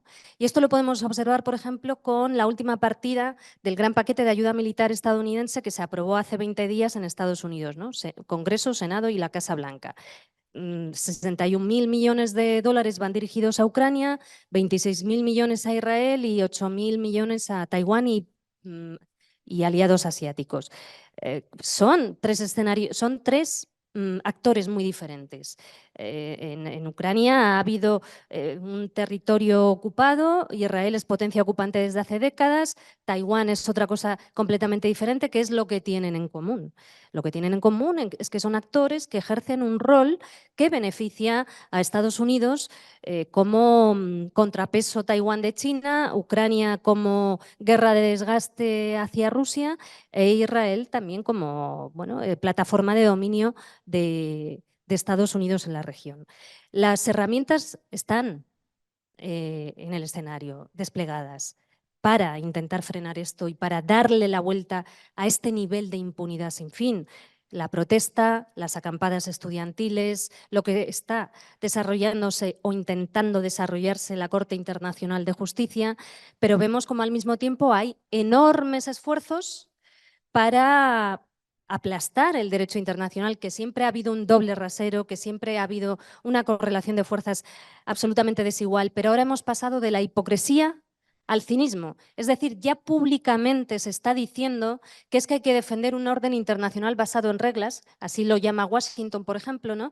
¿Y a qué se refiere cuando dice eso? Se refiere a defender un derecho internacional de quita y pon. Solo nos sirve cuando a nosotros nos interesa. Básicamente es eso, es el nuevo modelo de orden internacional lo que está en juego. No es solo la población palestina, que también, y por supuesto, ¿no? Sino el nuevo modelo del orden internacional, en el cual pues hay población sobrante, en Palestina son los palestinos, aquí es la población migrante, la población pobre, y con una voracidad y un cinismo que ya piensa que ni siquiera necesita disimular. Por eso mismo todo importa, y la palabra también importa. La palabra, se ha dicho aquí antes, tenemos la palabra, y como decía Primo Levi, tenemos la capacidad de negar nuestro consentimiento. Siendo conscientes de cuál es la correlación de fuerzas y siendo conscientes de que, como decía el otro día la relatora de Naciones Unidas, Irene Khan, la crisis de Gaza es ya una crisis internacional contra la libertad de expresión, que afecta a la libertad de expresión y que va a tener repercusiones también a medio plazo. Estamos viendo cómo se prohíben o se estigmatizan o se criminalizan protestas y también voces que critican a Israel, cómo se tergiversa toda la crítica a Israel y se acusa toda crítica a Israel de antisemitismo, cómo están siendo capaces de acusar de odio al judío a integrantes de la comunidad judía como Jonathan Glazer, a quien mencionaba antes, por ejemplo, ¿no? Que al recoger el Oscar dijo: no podemos permitir que la ocupación israelí secuestre nuestro judaísmo, o como Nancy Fraser, que estuvo aquí en este museo, una filósofa judía estadounidense a la que Alemania ha cancelado porque ha firmado un manifiesto de apoyo a Palestina y porque critica las violaciones sistemáticas de Israel en Palestina, ¿no? También es importante señalar el papel de esa minoría que hay en Israel, que es una minoría, pero que sigue existiendo, ¿no? Yo recientemente entrevistaba a la académica israelí judía Nurit Peled, que es descendiente de una familia judía no ocupante, es decir, y su marido Rami El Hanan pues procede de ese porcentaje minoritario de familias que llevan habitando Palestina desde hace siglos también, ¿no? Y que se consideran palestinos. Y Nurit Peled, bueno, pues siempre ha mostrado su posición contra la ocupación israelí y, por ejemplo, recientemente ha sido suspendida temporalmente como profesora en la Universidad de Jerusalén por ello. Poco después de los ataques de Hamas del 7 de octubre, ella en un chat privado de WhatsApp compartió con otros profesores una reflexión, citando a Sartre y a Fanon, diciendo lo siguiente, una cita textual que es algo así como: cuando la bota de hierro del opresor lleva décadas aplastando al oprimido, al ocupado, si éste una mañana puede abrir un poquito un ojo, ¿qué mirada vamos a ver? ¿Qué mirada esperamos ver? Y ella añadió, hemos visto esa mirada. Bueno, pues alguien se chivó, fue al rector y al decano, interpretaron que estaba defendiendo lo que dijeron, está defendiendo el terrorismo, y a Nurit Peled también la han suspendido temporalmente como profesora en la universidad, ¿no? Este tipo de represión que vemos en Europa, que vemos en Estados Unidos, también, por supuesto, se produce en Israel contra estas voces minoritarias, que son muy pocas. Hay 2 o 3 chavales jóvenes que están en la cárcel por haber renunciado en estos momentos a formar parte del ejército, y ha habido también pues, en el mundo académico, ¿no? Sobre todo árabes israelíes, pero ahora se está extendiendo a judíos israelíes, pues represión contra todas aquellas voces que son muy, muy minoritarias, que están cuestionando la ocupación ilegal. Las manifestaciones que vemos en Israel mayoritarias no están contra la ocupación ilegal, no son manifestaciones contra la ocupación ilegal, ¿no? Tienen otro tipo de contenido.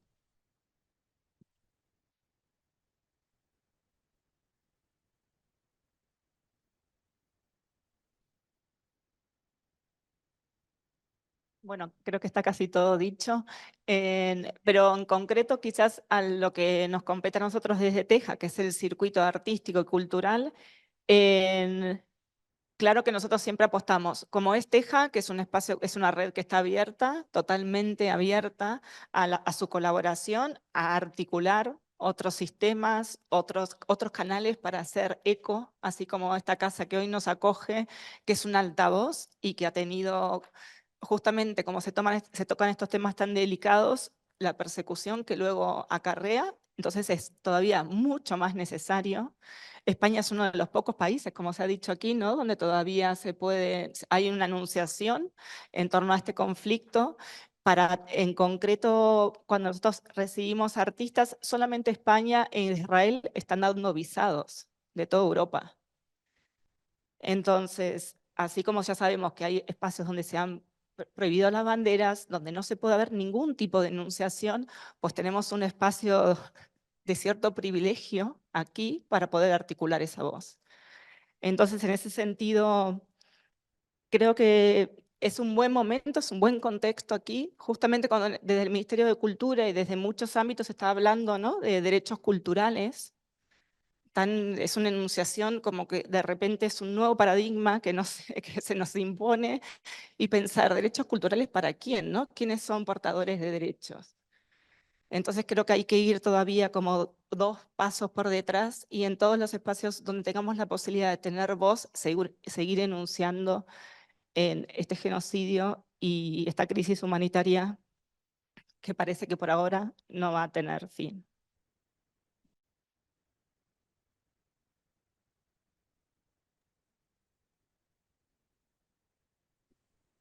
Y bueno, por intentar aportar alguna cosa más, que muchas de las cosas que yo podría haber dicho ya han sido dichas, ¿no? Yo quería decir que estamos viviendo ese mecanismo de represión o ese ejercicio de la represión, de la prohibición, del meter miedo, de la amenaza y a la vez un brutal proceso de desobediencia, ¿no? Que esto me parece muy importante tenerlo en cuenta, ¿no? Porque tenemos países como Francia o como Alemania o como Estados Unidos que desde el minuto cero vinieron a plantear que estaba prohibido sacar símbolos palestinos o incluso digamos, convocar cualquier tipo de movilización y prácticamente desde el principio, en unos sitios más rápidos que en otros, pero ha habido una fortísima dinámica de desobediencia civil, ¿no? De desobediencia civil que en algunos casos está generando procesos yo creo que muy interesantes porque se adquiere un enorme poder, que son procesos que conectan con otros campos de la memoria. A mí, por ejemplo, me está resultando muy, muy interesante cómo la protesta en Estados Unidos está generando una dinámica también de unión intergeneracional con gente que vivió y sufrió y vivió con un trauma terrible toda la guerra en Vietnam y las atrocidades en Vietnam, ¿no? Y de repente personas más mayores apoyan a estudiantes más jóvenes en las propias universidades y salen dando la cara, ¿no? Y a mí ese elemento de desobediencia me parece clave, ¿no? Una cosa que también el efecto que está teniendo la represión y la brutalidad y la negación de en general la mayor parte de los gobiernos, salvo rarísimas excepciones, a meter mano y hacer lo que tocaría hacer, ¿no? Que es no consentir de ninguna manera esta situación, yo creo que tiene que ver también con un efecto que estamos viendo, es el aprendizaje acelerado sobre toda la naturaleza del conflicto y de la situación que se vive en Palestina, ¿no? Las compañeras palestinas o de origen palestino nos comenté, la diáspora, que estáis viviendo en la diáspora, nos comentabais cómo de repente se sabe que es un fenómeno que tiene origen colonial, se empieza a conocer cuáles han sido los anteriores, es una dinámica de violencia sostenida, pero cuáles han sido unos momentos en donde también ha habido esa dinámica. La gente sabía que ayer se celebraba el aniversario de la Nakba, se habla de qué es la Nakba, qué es la Naksa, ¿no? Y yo creo que es importante que de repente un montón de gente encarne y tenga dentro y sepa nombrar y sepa explicar en otros espacios qué es lo que se está viviendo, ¿no? Porque creo que eso también tiene un papel importante. Yo os pongo un ejemplo un poco tonto, ¿no? Yo vivo desde hace algunos años en una zona rural, en un pueblo muy pequeño, y vivo, este pueblo pequeño tiene otro pueblo un poquito más grande alrededor, que es un pueblo de apenas 7.000, 7.500 habitantes, ¿no? Bueno, en este pueblo se llega manteniendo una vigilia semanal de solidaridad y denuncia con Palestina todas las semanas, llueva, no llueva o lo que fuera, desde principios de noviembre, ¿no?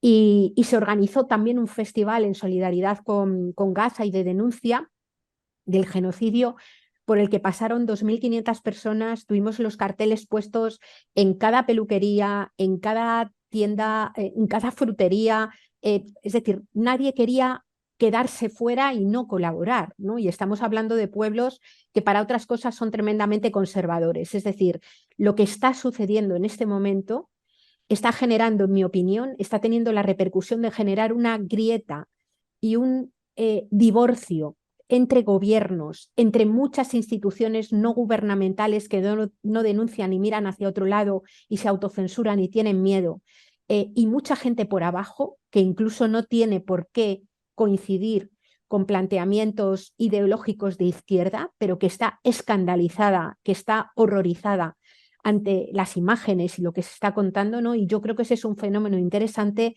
que de momento no tengo ni idea de a dónde puede llevar, pero que creo que hay que seguir y que hay que trabajar, ¿no? Y creo que se abre un periodo de fortísima incertidumbre. Yo creo que, decía Olga, ¿no? Y yo coincido con ella, estamos viviendo un momento de capitalismo militarizado, globalizado, que cada vez más ya no se centra en producir y explotar, sino que se centra en extraer, en agotar y en expulsar, ¿no? Expulsar a veces del territorio y a veces de la propia vida, ¿no? Es decir, un capitalismo militarizado que yo creo que se puede decir con rigor que es puro fascismo, ¿no? Y lo que estamos viviendo es eso, y lo que se está viviendo en Palestina es una parte importante de esa dinámica, una dinámica que viene de tiempo, y creo que es muy importante denunciarla, nombrarla y activarse entre ella, porque creo que lo que está pasando en Palestina es lo que puede pasar en una buena parte del mundo si no somos capaces de generar movimientos que sean capaces de forzar cambios, ¿no?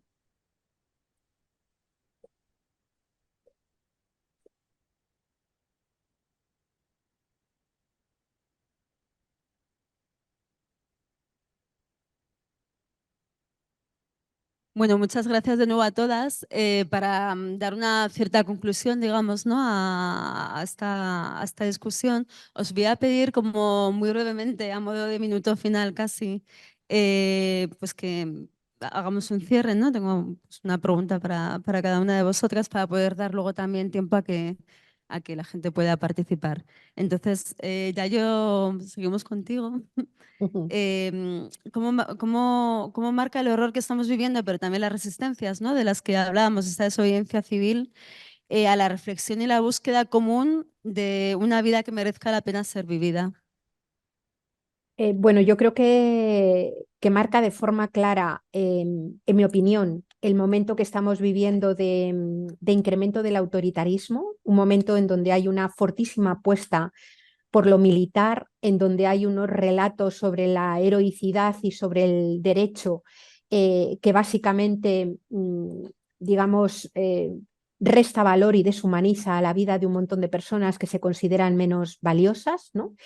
Y creo que es absolutamente necesario implicarnos y desarrollar a tope cualquier tipo de espacio en donde nos podamos organizar. O sea, yo creo que ahora mismo la clave es no estar solas y poner el foco. Yo creo que ahora mismo hay que poner el foco en la situación que se está viviendo en la Franja de Gaza y también en el resto de Palestina, ¿no? Francesca Albanese el otro día en su intervención decía: cada declaración, cada boicot, cada acción, cada espacio en donde se reúna gente de una institución pequeña, de un pueblo, de un ayuntamiento, de un colegio, de un consejo escolar, de un instituto, todo eso importa, ¿no?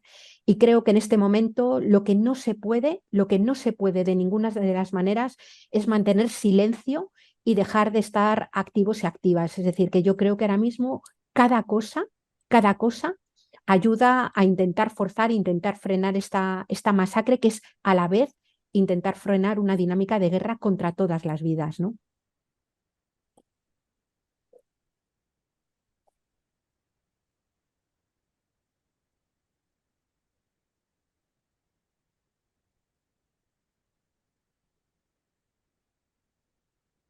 Olga, como periodista, ¿cómo contar lo que está pasando frente a la manipulación y el ruido? Y también cómo contar lo que está pasando para que deje de pasar, ¿no? Para que haya una transformación.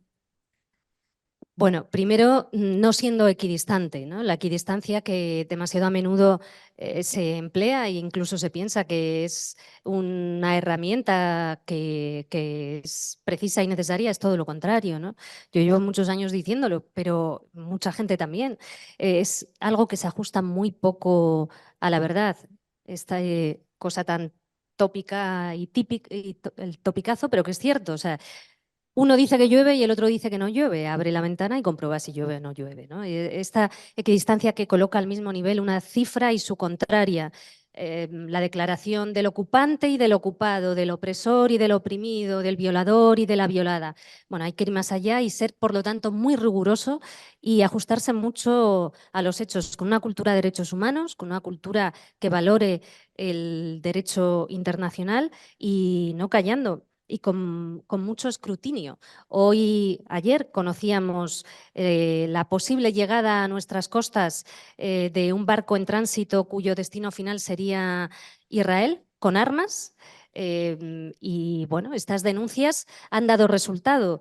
Hay uno de esos barcos que iba a llegar a Cartagena, ha sido desviado y sin duda esto se debe a la presión, a la vigilancia y al escrutinio. Cuando escuchamos voces públicas que están diciéndonos que cómo nos ponemos, bueno, no, cómo se ponen aquellos que se indignan ante la denuncia de lo básico. Anoche veíamos cómo Francesca Albanesa, relatora de Naciones Unidas, también una directora de Human Rights Watch y muchísimas más voces aquí en España, la RESCOP, organizaciones de activistas y de derechos humanos, denunciaban la llegada de estos barcos y exigían un escrutinio y exigían una vigilancia al respecto.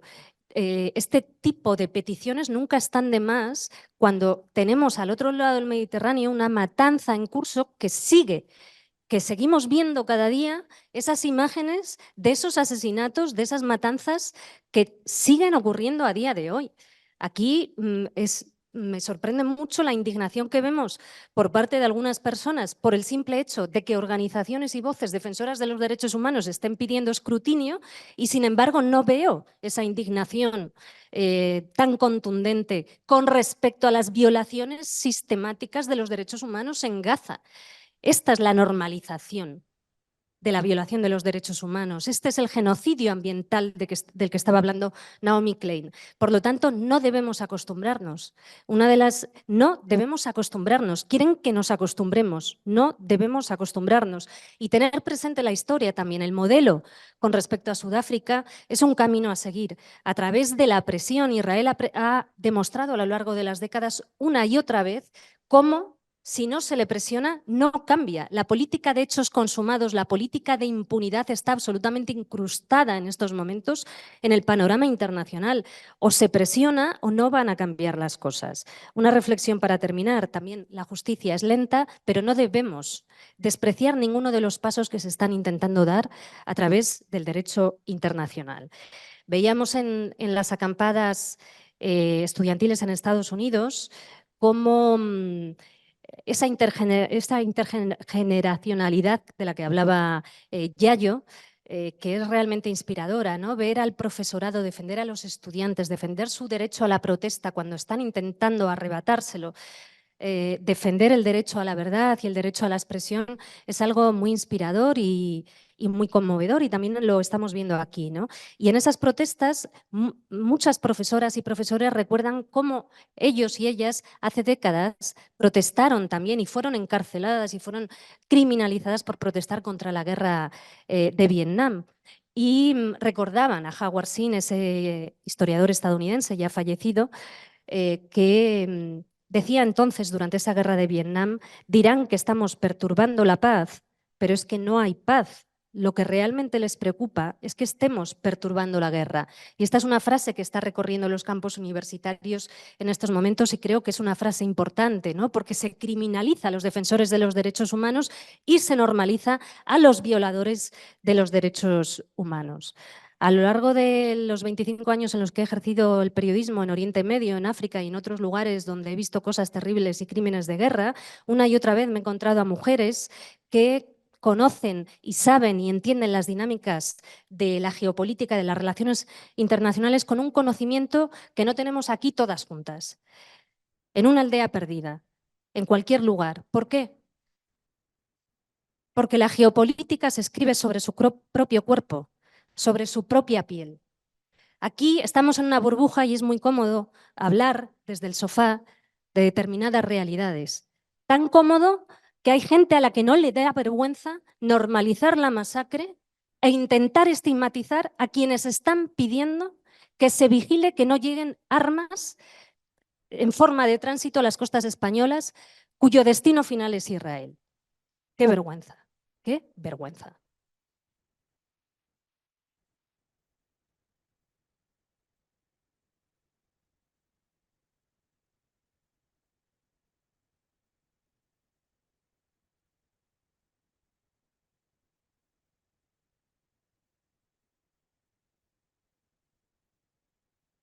Flavia, comentabas antes, ¿no? La ofensiva sionista también contra el arte, contra los artistas palestinos. ¿Por qué el sionismo considera tan peligroso el arte, la cultura palestina? y si la cultura es una forma de resistencia.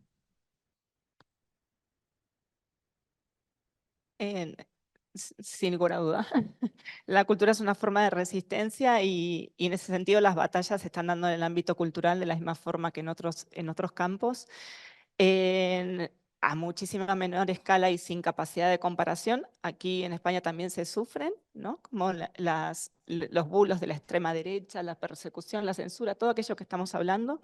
Entonces, creo que yo por lo menos no recuerdo en otro momento que estuviesen tan presentes, ¿no? Uno puede venir ahora de Argentina, puede estar pensando en Francia, en Alemania, ya es moneda corriente.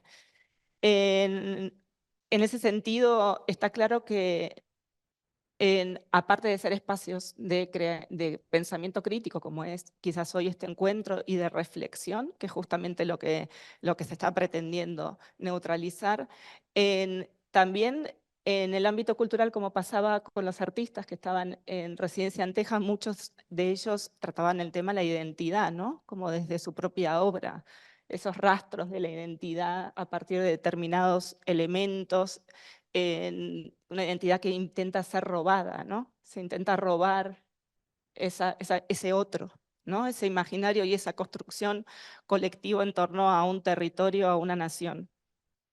En esta pregunta, como era tan particular desde Texas, pensamos en hacerla extensiva a otros artistas y me tomo la palabra de hablar en nombre de Shuruk, que es artista que está residente ahora en Casa Velázquez, y dice así: la maquinaria de la guerra ha estado matando a todas las generaciones, todas las profesiones, todos los rastros materiales e inmateriales de Palestina y de los palestinos durante los últimos 76 años.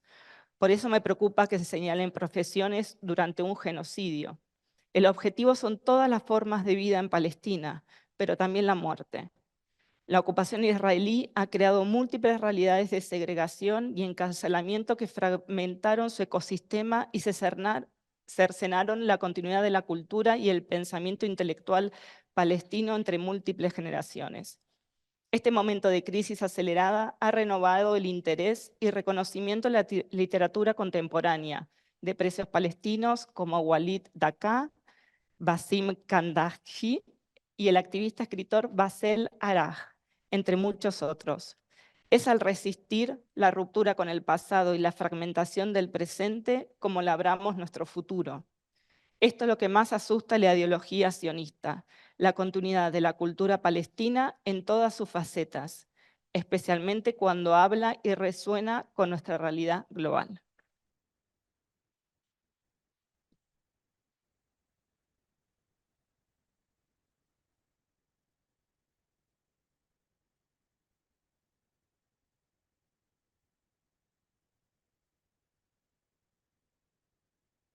Nada. Bueno, ¿qué importancia tiene para la diáspora la esperanza de retorno a Palestina? Y en estos momentos, porque es también una forma de resistencia pensar en un futuro para Palestina, ¿no? Nadie habla de un futuro para Palestina. ¿Y qué aprendizajes pueden ser una semilla para este futuro? La importancia de la diáspora para el retorno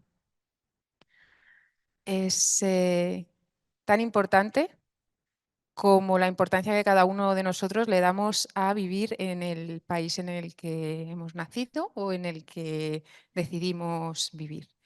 A los palestinos se les niega el derecho a volver a sus tierras y el derecho a volver a sus hogares. Esto es inédito. En un conflicto bélico, una vez que se acaba el conflicto, la población puede volver a sus hogares, puede volver a sus casas. A los palestinos se les ha prohibido. Es la población de refugiados más grande del mundo. Cuando se destruyeron las aldeas en 1947, 1948, se destruyeron más de 500 aldeas de Palestina. No solo se expulsó a la gente de las aldeas, sino que se derribaron todos los edificios, se hicieron parques naturales encima de esas aldeas para que las raíces de las plantas y esas plantas taparan que allí había vivido alguien en algún momento. Nos quisieron borrar, no había un planteamiento en el cual se cambiara el tipo de mandato del territorio y la población tuviera que asumir el nuevo mandato. No, había un planteamiento de limpieza étnica. Eso implica que la mayor parte de la población palestina del mundo sea apátrida, como he comentado antes. Y ser apátrida, aparte de ser la manera más cruel de señalar a alguien, les quita de muchos de los derechos fundamentales que todos y todas tenemos hoy en día y que no nos planteamos que tenemos porque son básicos. Con lo cual, el retorno de los palestinos a sus tierras es esencial para que se respeten los derechos mínimos de esta población, ¿no? Como marca las Naciones Unidas. La resistencia palestina tiene un papel muy importante en esto, pero no solamente para el derecho al retorno, sino para marcar la identidad como tal de los palestinos y que jamás se borre nuestra existencia, ¿no? Entonces, bueno, está claro que todos estamos determinados a seguir construyendo un futuro en el que se reconozca una Palestina libre. Hace poco leí un informe en el que se determinaba que Gaza no podrá ser reconstruida mínimo hasta dentro de 80 años por la cantidad de destrucción que se ha generado y se sigue generando. Lo que significa que ni Mai, ni yo, ni los palestinos de nuestra generación vamos a poder jamás pisar una Gaza donde se pueda vivir en unas condiciones aceptables. Ya nos han quitado ese derecho, pero por lo que vamos a luchar es por el derecho que tienen nuestros hijos, por el derecho que tienen los palestinos que vendrán al mundo para que puedan vivir allí, para que puedan habitarla y para que puedan seguir construyendo la historia que tanto les ha costado a nuestros antepasados conservar y que nos han dado con tanto cariño y que recogemos con un honor inmenso.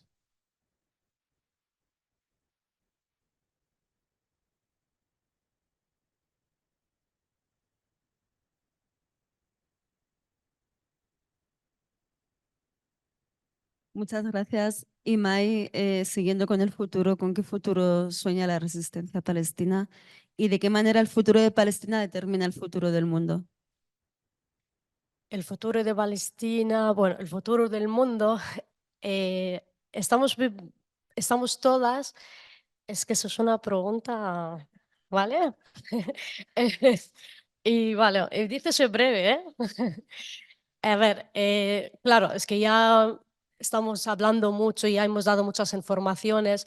Sabemos que la ocupación militar es una ocupación occidente de Estados Unidos, lo cual esos intereses en Oriente Medio es el futuro de Oriente Medio. Es el futuro de Estados Unidos, el futuro de OTAN, porque si esta guerra la pierden, ya pierden una base en una zona importante para ellos, lo cual la lucha del pueblo, de todos los pueblos, es importante juntarles, porque la causa palestina no solamente para los palestinos, porque lo que estamos luchando, lo que estamos haciendo ahora mismo es una lucha de hablar de Palestina, de interesar de hablar de Palestina, y nosotras estamos aquí, no todas estamos palestinas, lo cual, ¿por qué ellas se ven con fuerzas obligadas, con deber, mejor que decir obligadas, de hablar de Palestina? Porque ellas saben perfectamente qué le va a ocurrir en el futuro, porque ese es un plan sionista, se va a acabar con una zona que es digna como Latinoamérica, como muchos sitios que han intentado ocuparlo en algún momento y no lo han salido bien, pero por las luchas de los pueblos, por hablar de la verdad, por explicarlo. El 7 de octubre, eso solo quiero terminar con eso, el 7 de octubre ha sido un día muy importante y muy necesario para el pueblo palestino, porque en este día ya nos hemos puesto como una esperanza del pueblo. Después 4 generaciones sigue luchando, sigue avanzando sus maneras de luchas, porque la resistencia palestina de todas sus maneras y sus formas son legales, son legítimas. Este día nosotras como palestinas siempre hemos leído la historia de los pueblos como Latinoamérica, Algeria, Vietnam, muchos países más, cómo han podido librar después mucho tiempo de sus ocupantes, lo cual el futuro de Palestina va a ser muy temprano. No lo sé porque la hablo así como muy positiva. Estamos viviendo en un momento con mucha pérdida humana. A mí me han muerto un montón de conocidos con muy poco tiempo. Nunca pensaba en voy a perder tanta gente en poco tiempo, pero sabemos que la victoria va a ser un camino muy largo o muy duro, con mucha sangre, pero con mucha dignidad, porque sabemos que no hay paz sin justicia, lo cual la justicia la vamos a, no sé, como con vosotras y con nosotras llegaremos a esta justicia. Muchas gracias.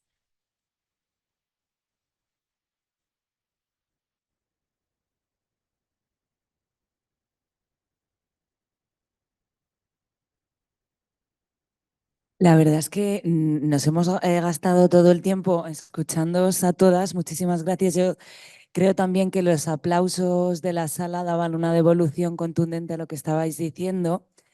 No sé si recoger algún aporte muy, muy, muy breve antes de marcharnos. Si alguien queréis... Pero así, muy breve, sí. Bueno, yo quería hacer una pregunta muy, muy concreta, ¿no? En esa desproporción de fuerzas a la que ha aludido Olga, ¿no? Y en esa movilización insistente y terca que tenemos que seguir. De hecho, ¿qué está suponiendo el boicot a las empresas de capital sionista? ¿Nos podéis decir algo sobre esto? Compañera, ya también. Sí. Gracias. Bueno, yo quería agradecer este espacio y esta diversidad de voces contra el genocidio y la masacre y por una Palestina libre. También comentar que, bueno, este fin de semana se reúne aquí en Madrid también el fascismo de Europa y del otro lado del continente americano. Y había leído en un medio, Madrid se convierte en la capital fascista de Europa y no había nada en lo que pudiese estar más en contra, porque Madrid lo que se convierte este fin de semana en dos manifestaciones contra el genocidio en Gaza y por una Palestina libre, en una manifestación por la sanidad pública y que yo creo que lo que va a más y a más es que desde los pueblos pequeños hasta las grandes capitales y desde los barrios hasta las universidades, lo que estamos normalizando es la protesta contra la masacre, el genocidio y la protesta contra la deshumanización, hasta que la humanización sea lo normalizado. Muchas gracias.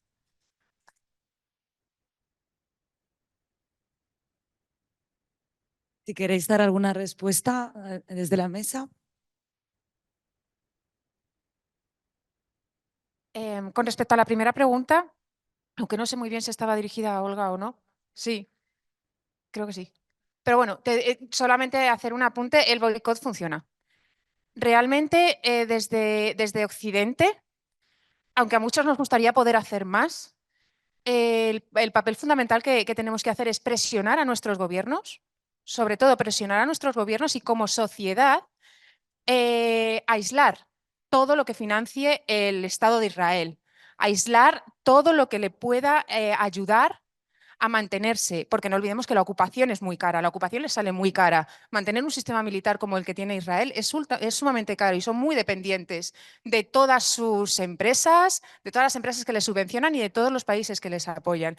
Entonces, si nosotros como sociedad no les aportamos ese dinero, evidentemente vamos a cortar mucho sus alas. El boicot a McDonald's ha funcionado. McDonald's ha apoyado muchísimo al ejército israelí y ha tenido grandes pérdidas. El boicot a Starbucks, que también apoya el sionismo, ha funcionado. Esperemos que funcione el boicot a Carrefour. hay otras empresas a las que hay que hacerle boicot porque suministran dinero al sionismo, ¿no? Entonces, como sociedad, estamos obligados moralmente a no aportar nuestro dinero a que se siga matando y ocupando las tierras de la gente. Con lo cual, sí funciona el boicot, sí se anima a las empresas y con la presión al gobierno intentamos que se les sancionen también por los crímenes de guerra y por saltarse la legalidad internacional en todos los aspectos.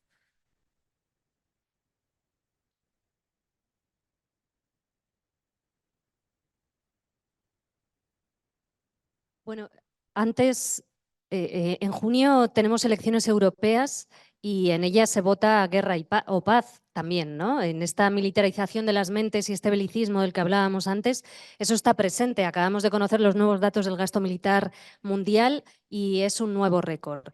Dentro de eso, claro, yo veo que hay muy poca representación en defensa de la paz real, ¿no? O en defensa de forzar a Israel a dejar de incumplir sistemáticamente el derecho internacional y los derechos humanos y en dejar de masacrar, porque eso solo se hace a través de la suspensión temporal de relaciones comerciales y diplomáticas hasta que Israel cumpla, porque eso solo se hace a través de una presión, porque eso solo se hace a través de la ruptura del acuerdo preferencial comercial de la Unión Europea, cuyo artículo 2 indica que ese acuerdo está vinculado, su vigencia está vinculada al respeto de los derechos humanos, cosa que en estos momentos Israel incumple, ¿no? Por lo tanto, otra de las fuerzas que tenemos es esa presión de la que se hablaba, ¿no? A nuestros gobiernos. Se ha hecho muy poco. Yo el otro día repasaba qué ha hecho en los países europeos, ya no solo Estados Unidos, desde el 7 de octubre hasta ahora.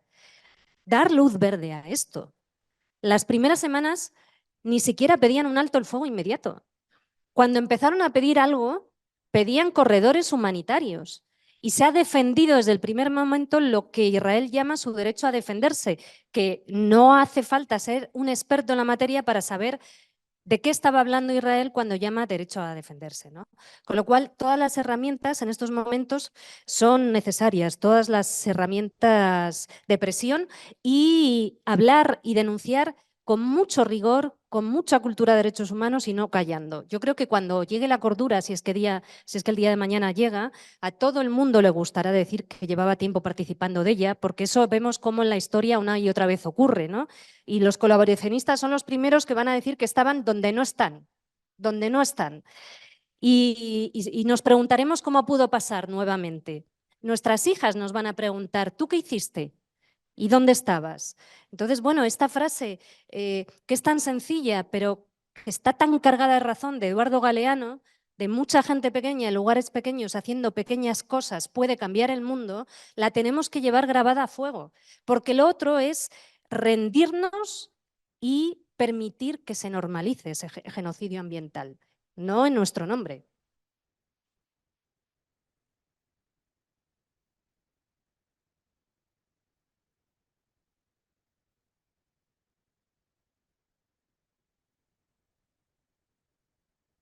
Bueno, ya vamos a cerrar, no dan tiempo a más palabras, lo sentimos mucho.